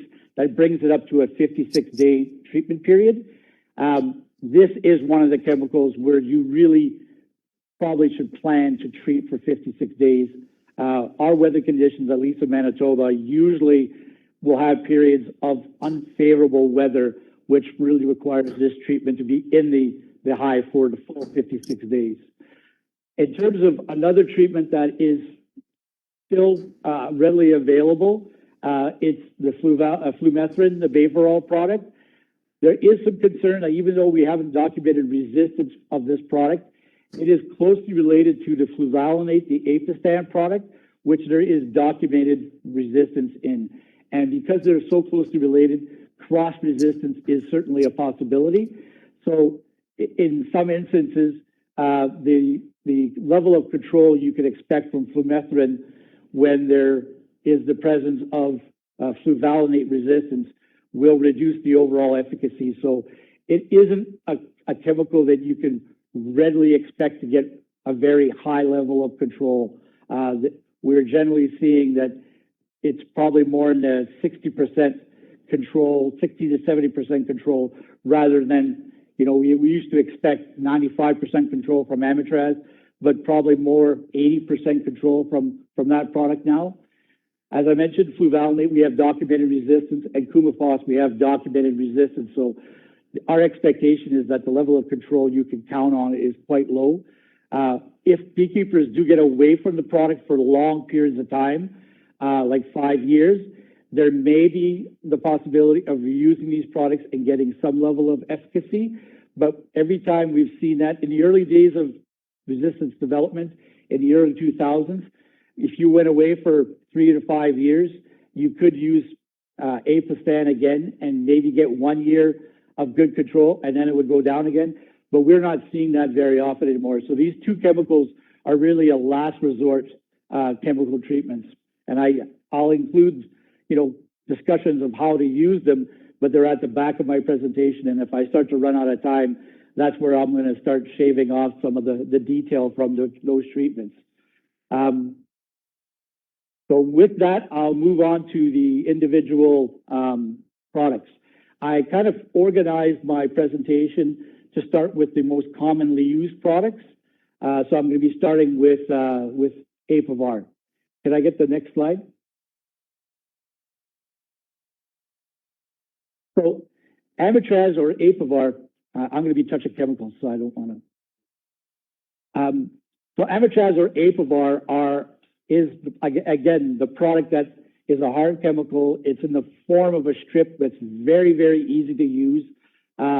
Many commercial beekeepers have been using it at least once a year, typically in the spring, just because, again, it is one of those treatments that is very easy to put into the colony fairly early. There's not a lot of labor involved in putting it in there. And if they are putting it in very early in the spring and assuring that they're getting that full treatment period as well too. So typically at this time of the year, early April, or even sometimes in March, if we have access to our colonies, we are putting these strips into the colonies. And I don't know if you're going to be able to see this very easily with the camera, but the picture that I have on the slide is showing that the strip, and this is typically the strip. It's a fairly thick strip, and it has its own tab, but I've recommended most people get away from actually using the tab, because I'll even demonstrate what the tab does when you put it in the hive. Either putting a nail, or I got a paper clip here, through the little perforation. Is that thing facing me, or? Yeah.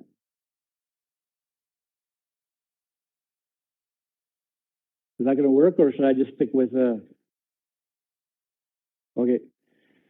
So putting something through, like a nail, a toothpick, or a paper clip through that little hole that's in there will actually allow this strip to suspend more evenly between the frames, so that there's contact with the strip on both sides of the strip. When you don't use something to hang the strip and you actually use the tab that comes with it, when you place it in the hive,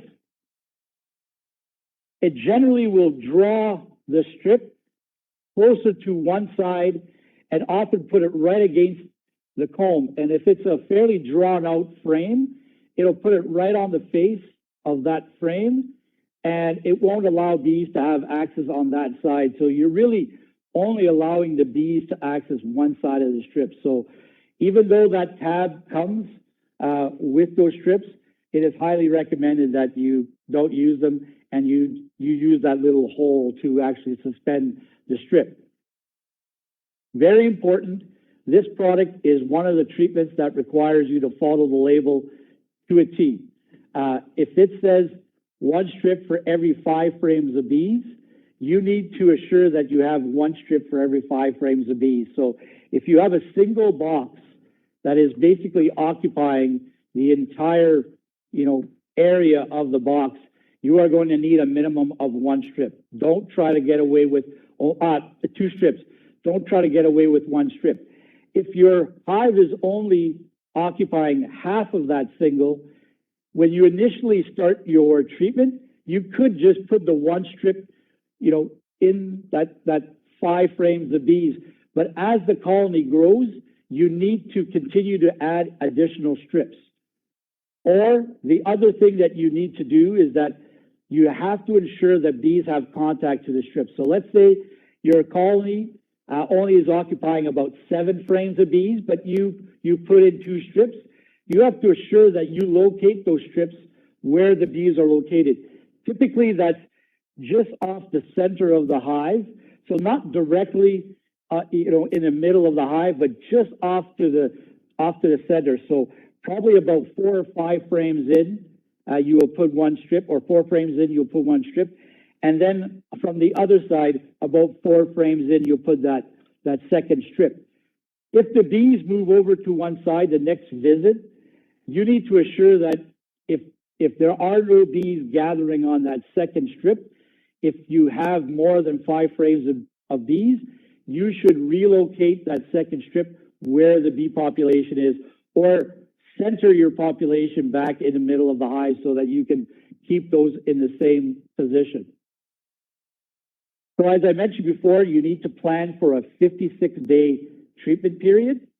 And the other thing you have to recognize, and I think Derek had it in his presentation, is that you have to have a withdrawal period as well of 2 weeks.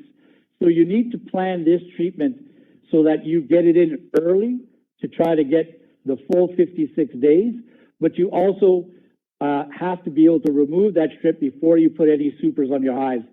All of the hard chemicals, and I'll go through most of the soft chemicals as well, require you to treat colonies that don't have honey supers on it.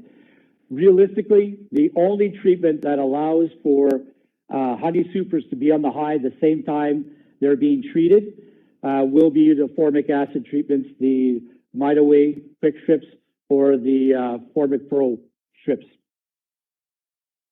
So again, if you have 2 brood chambers, you are going to need to have 2 strips in that top box. Many beekeepers have indicated that if they winter in double colonies, they don't want to crack the hive to put strips in the lower box until it gets a little bit warmer. So some beekeepers are putting 3 strips in their top box right away when they know that they have more bees than just in one box. And as the weather improves, and they have access to the bottom brood chamber, they'll move those the strip down or add another strip so they have the full complement of 4 strips for a double.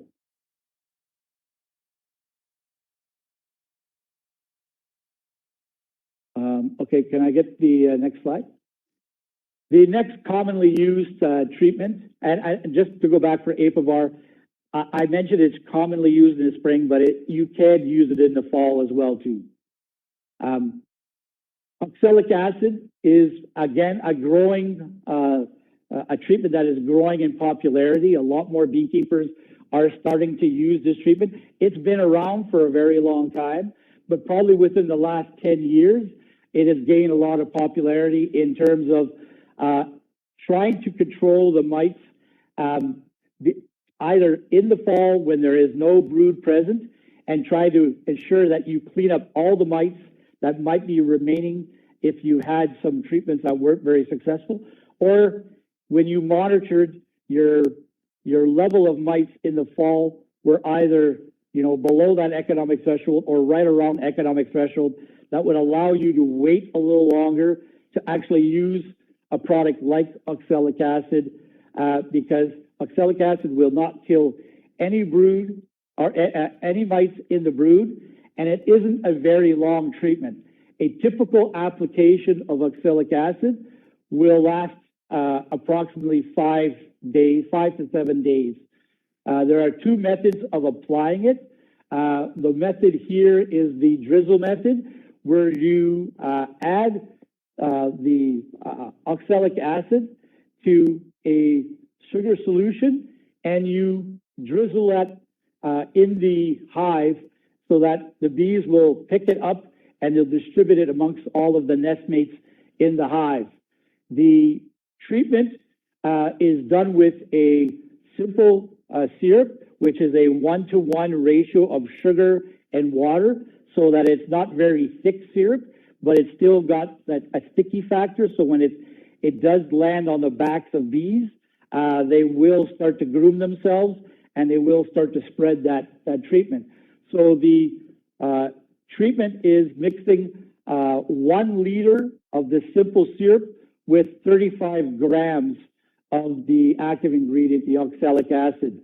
And you can administer it with a syringe, and the treatment application requires that you administer a volume of 50 milliliters or 50 cc's to a hive.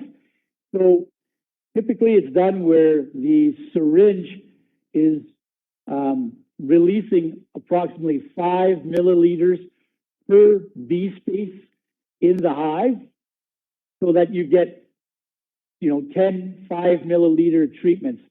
The maximum treatment is 50 milliliters, so that is either for a single or a double. Again, simple, very inexpensive treatment application is using a syringe. There are metered devices that will release 5 milliliters every squeeze.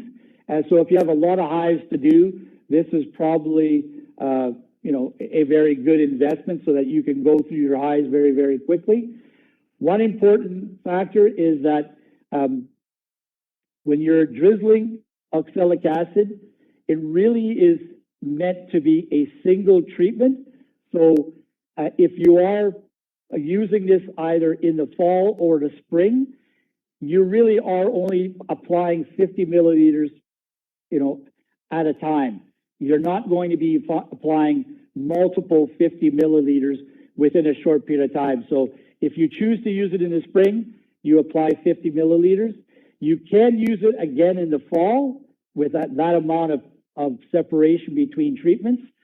And you can apply another 50 milliliters. Again, you're targeting the broodless period. So this is typically used in the spring, very early in the spring, before the hive broods up very much. or again, it's used later in the fall, typically, you know, mid-September or not mid-September, end of September and early October, or even up to the end of October. I know Derek had a question about, you know, using Apivar, and if you had 5%, how do you get those mites down quickly? Again, the possibility of using an oxalic acid really early in the season and then following up shortly after that with an Apivar treatment is possible. And your Apivar is going to be providing that overall control, and your oxalic acid is just dropping as many mites in that phoretic phase as possible. Next slide. The other method of applying oxalic acid is using the sublimation, or a lot of people are calling fumigation, is where you have a device where you heat up the oxalic acid so that it vaporizes, but there is an immediate reaction where it basically forms a particulate.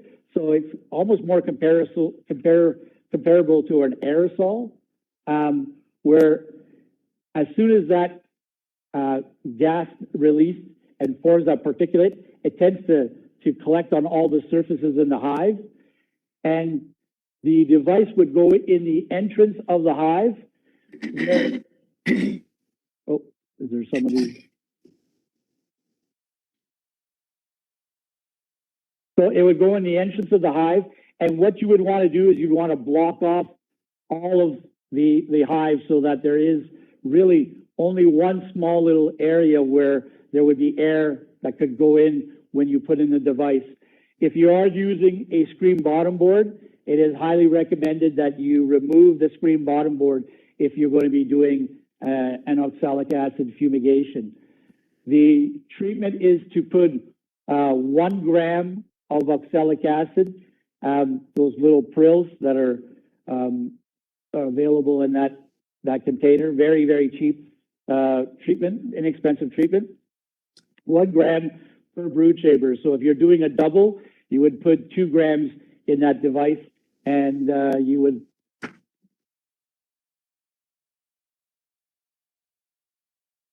I don't know if this is going to be enough zoom here, but this is the device, and you would just slide it into the entrance, and you would initiate the device so they would heat up. And once the device is completed, the heating process, you would pull that device out. It is really important to mention that this is a product that you may not detect that you're being exposed to it. So it is very recommended that you wear the proper respirator. It has to have the organic cartridges.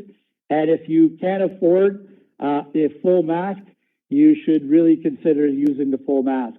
There are multiple devices out there, probably more on the small scale. There's a product called Varroa, and there's a ProVap that's kind of similar to that. And there is also some really, commercial size ones that you put into the hive, and you can do multiple hives very, very quickly. And one of those devices is actually produced and sold here in Manitoba called the VM Eliminator. And it's very popular with commercial beekeepers. These type devices are probably in a couple $100, and these devices are probably a couple $1,000. So it probably is, again, more suited for commercial operations rather than hobby operations.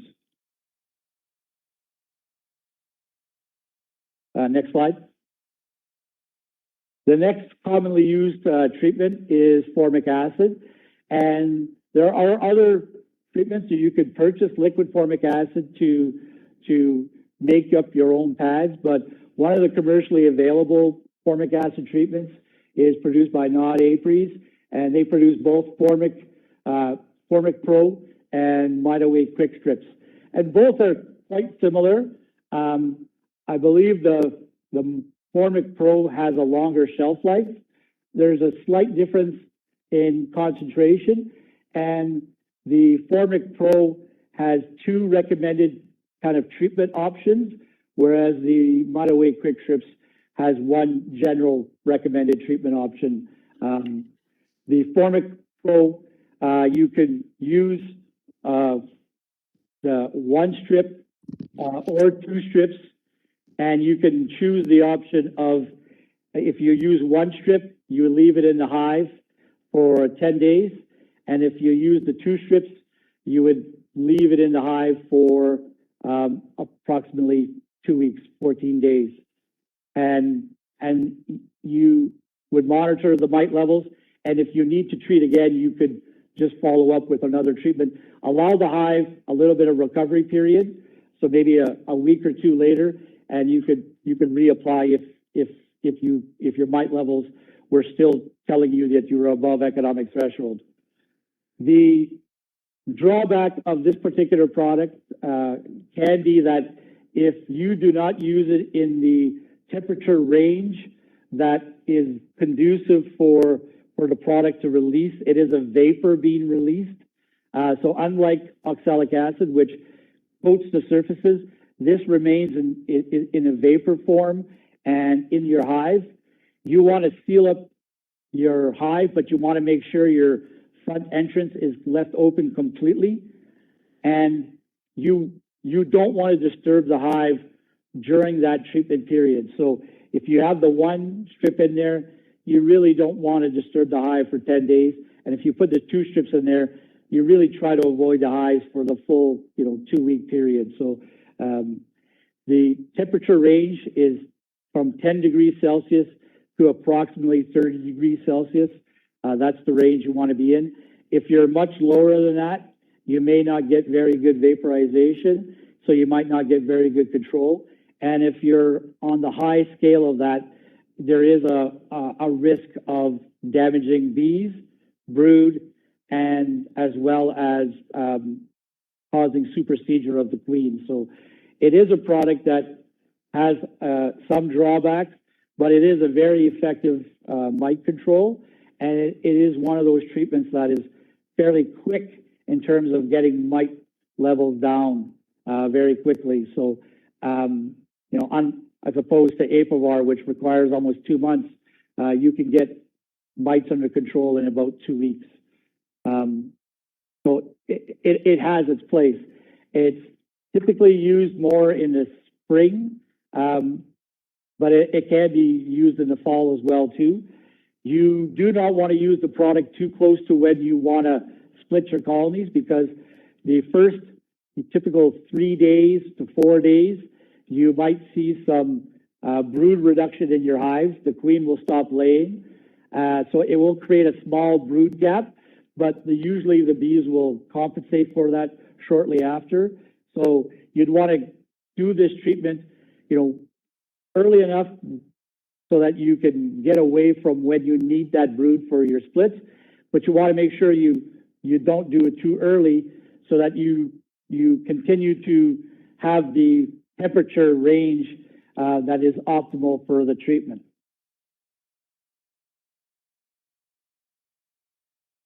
This product also, it has a very strong odor, unlike the oxalic acid. You need not to, it is a vapor, so you don't want to breathe it in, so you need to take all the necessary precautions, but it will tell you when it's releasing because it has a very strong vinegar smell. So it usually will assist you in identifying whether your exposure is such that you could be causing damage to yourself. Next slide. The next treatment I'll be talking about is the Thymovar treatment. This is another vapor treatment. It also is quite temperature dependent. Similar to the formic acid, the range is similar, kind of that 10 degrees to 30 degrees is when you'd want to use this. It comes in a wafer form, and the instructions will indicate that if you are using it on a single brood chamber, you would need 2 wafers. You don't want to put them directly over the actual brood area, but just on the periphery of where that brood will be occurring, so that when it's gassing off, it will cover that area, but the concentration won't be really high on the brood area. If you are using or you have doubles, you are going to need to increase the dosage. So you'll have to basically use up to 4 wafers. This treatment is something that releases the thymol over a longer period of time.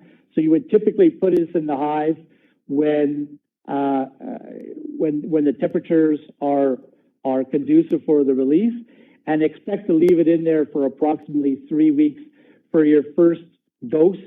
And they often recommend that if your mite levels were elevated, that may not be sufficient to bring you below economic threshold.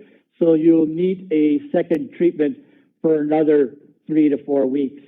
So your overall treatment period is probably closer to the strips like Apivar, or at least some of the other strips like Apistan. So expect it to be in your hive for a month and a half. It also has a withdrawal period, but even longer than Apivar. They typically recommend that the withdrawal period for this product be closer to 3 weeks to a month. So it really has a limited time where it can be used. It's typically used more in the fall, where you're getting away from any risk of contaminating any honey because you have that long withdrawal period. But it can be used in the spring. And if you have low levels of mites, you can actually just use it for the 3 weeks to get sufficient control to drop you below the economic threshold.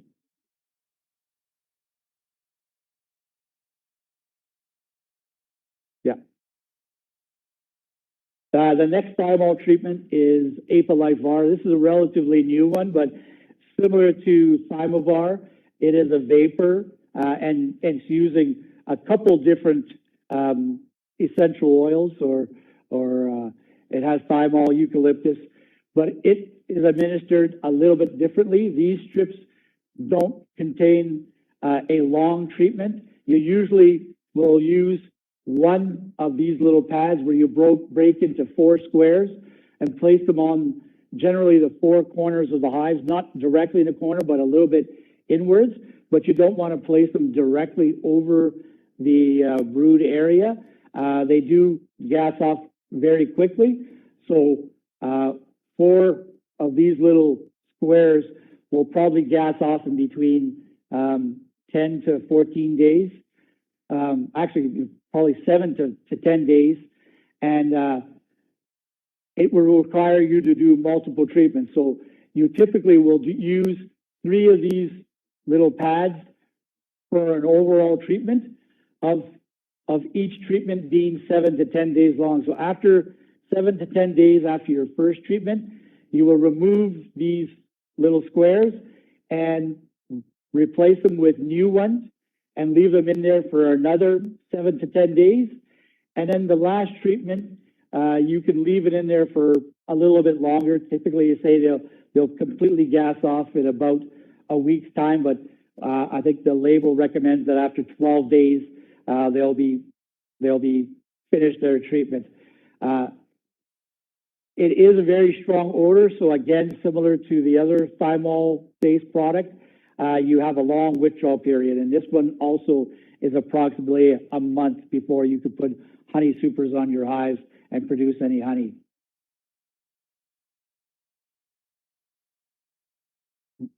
Next slide.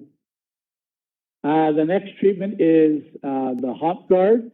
Again, this is a relatively new treatment. We've only had it for maybe 2, 3, maybe 4 years, and it also is one of those treatments where the efficacy is a little bit, it fluctuates a little bit. So it's not generally recommended when you have high levels that you would use this product. It will keep mite levels low over a period of time. So often when you're at that very early phase of the Varroa growth, 1 to 2%, this could be an option for use. And it comes in these strips that will have the Hop Guard active ingredient on the outside of the strips, and you just straddle the frames. It's kind of a U shape, and you just place these, and you want to place one strip for every 5 frames of bees. So similar to Apivar, if your colony is growing, you may want to increase your treatment after your second round. There's typically 2 treatments, so you'll put this in the hive for approximately 14 days, and then you will replace that treatment for another 14 days. I will say that people that have used it say that it's a difficult product to use. It is very, very sticky, and it will stick to everything and will get on your clothes. So I just warn you right now that if you are planning to use this product, make sure you're wearing an outer layer that you don't mind getting a little sticky. Next slide. The next treatment is the flumethrin. As I mentioned in the first slide of my talk, flumethrin is one of those treatments where we're not documenting a lot of resistance, but we're not seeing a lot of use of this product yet because it's so closely related to Apistan. But there has been some use, and it has its place in our toolbox. It is, again, a very easy treatment to use. It's in that strip form.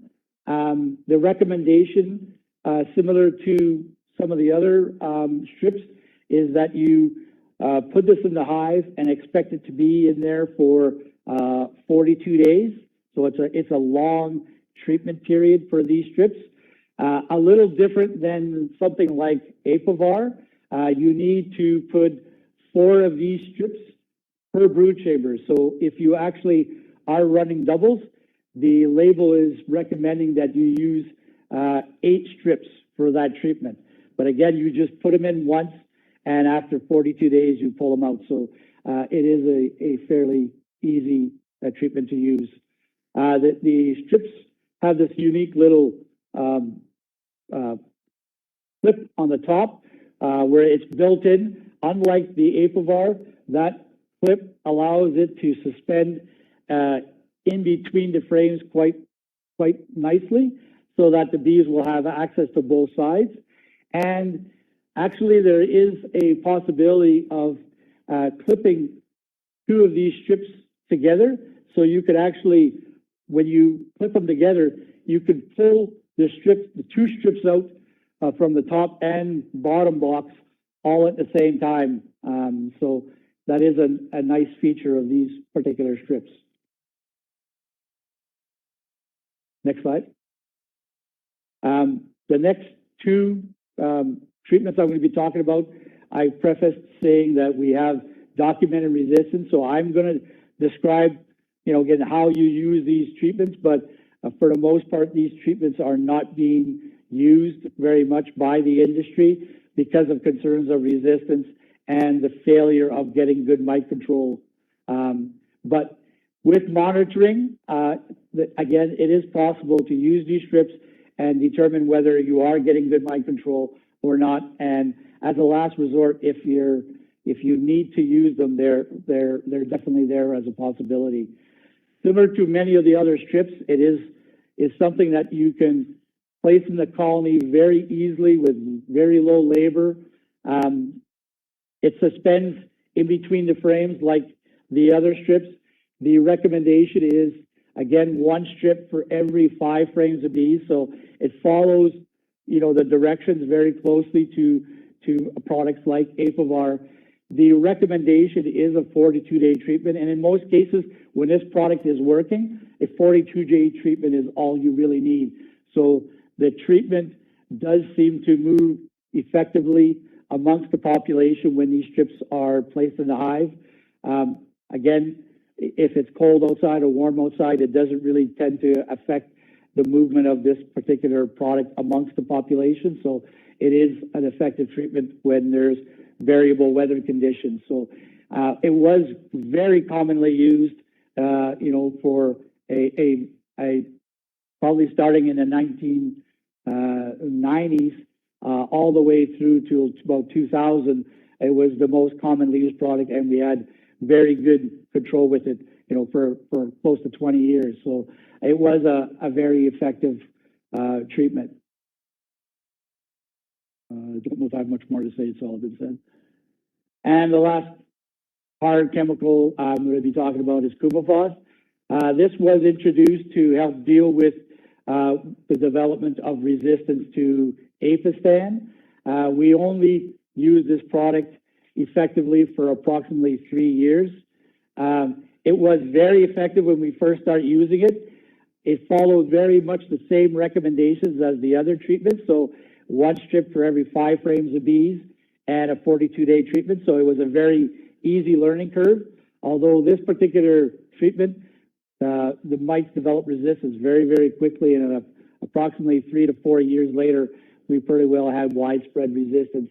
And when beekeepers have gone back to it, unlike the Apistan, you could take a hiatus for 5 or 6 years, and when you try this chemical again, in most cases, it did not work very effectively. It wouldn't pass the 50% control. So this is one treatment that, although it is still available, it is not being commonly used by beekeepers. Rob mentioned that is also one chemical that, even though we haven't been using it, it has showed up as a residue in various things, wax, as well as in honey. So it is a treatment that carries a lot of risk when used. So for multiple reasons, poor efficacy, as well as high residue risk, this treatment is really no longer being strongly recommended. Next slide.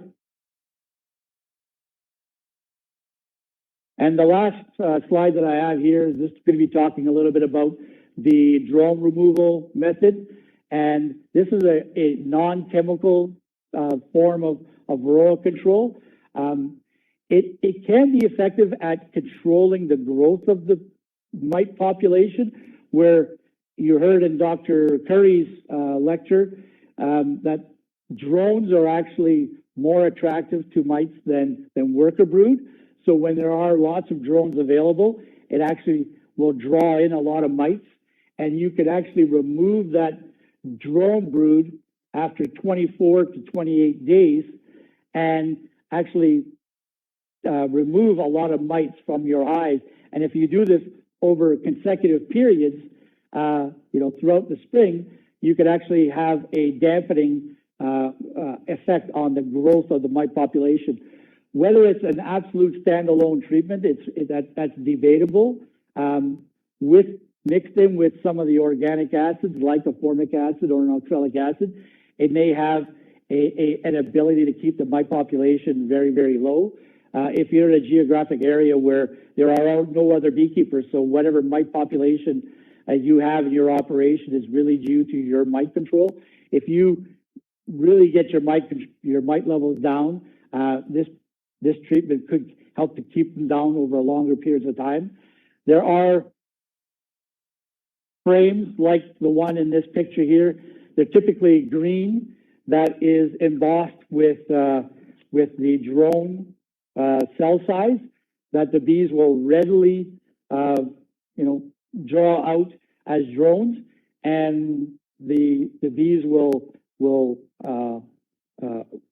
they'll clean it out, and the queen will lay her haploid egg in there and produce drones. And you just remove this frame after the 24 to 28 day period of treatment, put it in your freezer for 3, 4, 5 days, enough to kill the brood and the mites. And you can either remove the drones yourself or just place this frame in a hive and the bees will actually remove all of the drones from the cappings and remove the dead mites from inside those cappings as well too. So it can be a very effective treatment if done with a lot of diligence. It's probably most popular with hobby beekeepers and can be quite labor intensive. So it probably does suit the hobby beekeeper more than the commercial beekeeper. But I know some commercial beekeepers have incorporated drone removal as part of their overall strategy, but still use some of the other acaricides to really control their mite population. So with that, that's my last slide. I know I'm very close to over time. Okay, there are a number of questions. I'm just going to unmute myself so I can get the questions onto the recording. First question for Real. This was way back. If we get bees, should we be getting reports of any products they've used for disease control? We've ordered our bees from Alberta. So would they get reports from the beekeeper of which products they used?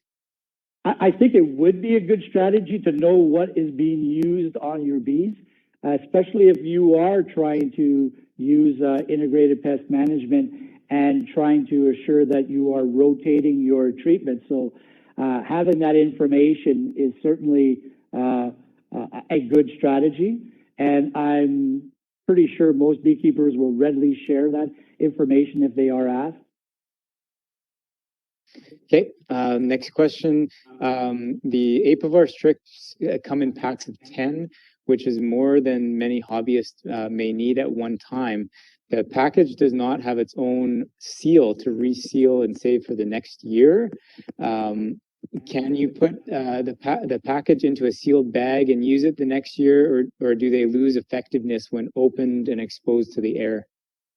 They do lose a little bit of their longevity. The recommendation is that you do seal them in the original pack that they came in, and using that foil and folding it over and then taping that so you try to get as good a seal as possible. Some kind of tape that is really, really sticky that seals to itself is really good. Something like a duct tape, putting across and trying to getting a really good seal. The other thing to try to maintain that longevity of that product or a shelf life of that product is to then properly store it. It needs to be stored in a cool, kind of dark place, not freezing it, but just in a cool location. So, something like a cold storage area. If you have a freezer or a fridge that you could use, certainly in a fridge, you want to try to keep moisture away from it. So you don't necessarily have to refrigerate it, but try to get in that somewhere below, 12 degrees Celsius if you can. One other question, would people ever double up on different kinds of treatments? Kind of piggybacking, I think that's how we often refer to it. I think it is quite common. You have to, it doesn't work for all treatments. I think very good piggyback treatments would be something like an oxalic acid, either fall in the spring, followed by an Apivar for that full treatment period, or if you wanted to start your Apivar early in the spring, and if you notice that your mite levels were still too high, you could follow that up with a formic acid treatment. So those types of treatments, I wouldn't recommend put two treatments in the hive at the same time, but piggybacking them right after each other or shortly in succession is quite commonly done. And certainly was very common for all treatments with either, Apivar or other products or formic acid, and then doing a general cleanup with an oxalic acid once that brood in the hive was down to a minimal amount. They'll just do one shot of oxalic acid. Again, you want to make sure that treatment is warranted. So your cleanup needs to still be for a reason. If your mite levels are non-detectable after your fall treatment with whatever you choose, you don't need to follow up with an oxalic acid. But if you are seeing some residual mites, especially when that brood is no longer in the hive and all the mites are exposed on your bees, if you have mites, doing an oxalic acid treatment right at that point could actually reduce your mite population to an extremely low level through that winter and into the following spring. Does oxalic acid drizzle method kill the brood? They say that in open brood, it can. The reason why you don't want to do that treatment when there's brood in the hive is probably a less of a factor of killing brood, although I said it can kill brood. What it does is it's such a short-lived treatment that it won't really control any mites that are in the brood. So you need to have the mites exposed on adult bees for that product to work. What I failed to mention with the sublimation or fumigation method, many beekeepers are now doing multiple applications of the fumigation. So, you know, every 5 to 7 days, they're doing another fumigation. That treatment doesn't seem to be having a negative impact on brood. So they're often doing that when there is some brood in the hive. So the sublimation method seems to have less impact on brood and perhaps even on the adult bees than the drizzle method. The drizzle method used multiple times will not only, if you have brood in the hive, potentially cause problems to the brood, but multiple application on adult bees can also cause problems to the adult bees. Yeah, that was another question further down. Can oxalic acid be used more than once in the fall, or is this to be only used once? So vaporization. Yeah, if you plan to use it multiple times in that same season, the fumigation method is the method to choose. And I know Dr. Curry's currently doing some research where they're looking at how many applications, you know, provides extra benefit and perhaps how many applications are too many applications. Somebody asks, in your opinion, what's the most cost-effective treatment if you have lots of hives? I would say one that gives you excellent control. So there's a lot of different treatments out there. Just on a per treatment cost, oxalic acid can be extremely low cost as a treatment. But again, it has some, you know, some endpoints where you have to respect. And again, you wouldn't want to try to control a higher mite load in a population with a lot of brood in the hive with oxalic acid. It likely won't be very successful. You need to look at the options that are more effective against getting mites down very quickly when there's brood in the hive. Like a var. Yeah, one question about thymol. Would thymol help for viruses after the mite load has dropped? Some of these have some kind of sterilizing effect. I wouldn't count on the thymol providing that, you know, that wipeout of viruses. So I can't say that it's going to wipe out viruses, but some formic acids and some other products do seem to have some efficacy against other pests in the hive rather than simply Varroa. Formic acid will help control tracheomite. And we know that some of these will have some effect against some of the fungal diseases as well as chalk root. I don't know if Rob has more to say on viruses.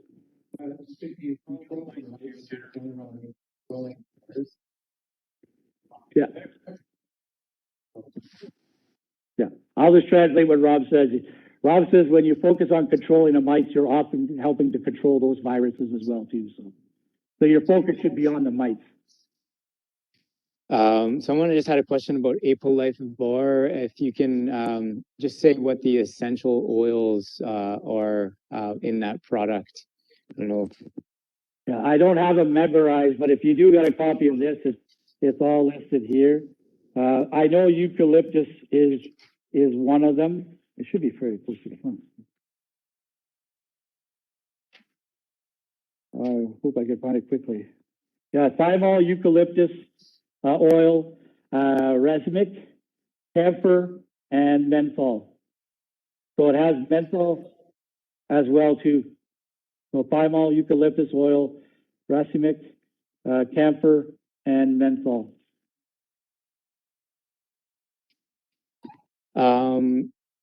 Is the method of using powdered sugar to control mites effective? It helps to drop mites for a very short period of time. So if you just wanted to drop your mite loads, you know, before you needed to apply a treatment that's going to take a longer time to bring the overall mite population down, it can be somewhat effective. It is generally, there was research done in Maryland to look at that, and they did see some level of control, but it wasn't a sustained control. But realistically, it really identified that it can be a valuable monitoring tool because it helps to release those mites off those bees so that you can count them readily. So I would say it leans way more as a monitoring tool than it does as a control. Could you explain the timing of oxalic acid vaporization? I would say the timing would either be very early in the spring, perhaps like right around now if the hives haven't brooded up too much. There is an option to use oxalic acid at that time. And many of the other beekeepers, you know, once they have access to their colonies, will do a couple rounds of the fumigation of oxalic acid to get their mites down, especially if there are low levels of mites. But I would still say that the last couple of years, Apivar has been the principal treatment for spring, and it's typically done very early in the year. So I don't know if there is enough time to really get an oxalic acid treatment in with the regime that most beekeepers have been using with the Apivar, getting it in, you know, extremely early April. Because realistically, if you want to use oxalic acid, don't expect it to control the mites all in one shot. It takes approximately 5 days to really release those mites from those bees, to kill those mites off those bees. Just a couple more here. Someone's wondering how effective a brood break would be to reduce mite levels, especially if using on-the-spot queen rearing as an example. Yeah, that's a method. That's a culture method I didn't go into, but breaking that brood cycle has been demonstrated to have an impact on that growth curve of the Varroa mite. Again, it's maybe not a standalone control option, but it certainly is another tool in the toolbox to curb that development of that mite population, so that you may not be dealing with as big a mite load in the fall, so that your treatment options are a lot more open. Again, as I mentioned in the very early part of the presentation, a lot of these soft chemicals don't give you, you know, really high levels of control consistently. So they should be targeted when your mite levels are probably in that lower range, 1 to 3%, is when you would probably use those as options. Once you get far outside of that, you know, 5+%, you need to look at the treatment options that are going to get you that overall control. Some of that might involve one of these soft chemicals followed up by a hard chemical, or vice versa. Sorry, one other question just popped up. Is there a study done on the effectiveness with essential oils for mites? I've seen videos online, people experimenting, adding it to sugar water. I'm all. Yeah, are there any other essential oils? Yeah, I'll just say this, and I say it for two reasons. One, I'm the provincial apiarist. I have a responsibility to assure that we are using registered treatment. So unless that essential oil is identified as a treatment, I generally don't comment on those, even though there might be some efficacy there, until they actually have gone through the process to identify themselves as effective controls that I can recommend. I will talk about that.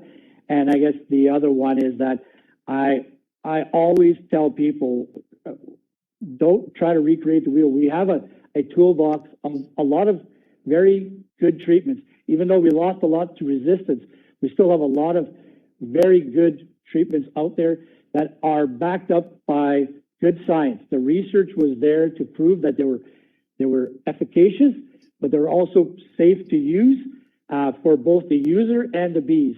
I would highly, highly, highly recommend that everybody follow, the directions of registered treatments. They won't steer you wrong compared to homemade remedies that you might find on the internet. Yeah, we're 15 minutes over time here. So I think we're just going to bring the night to a close. And again, thank you to Royale and thanks to Rob for those awesome presentations tonight. And hopefully everybody found some useful information tonight. Just a few comments coming in. Thank you. Excellent presentation. So thank you all for attending tonight and have a wonderful evening and enjoy your bees.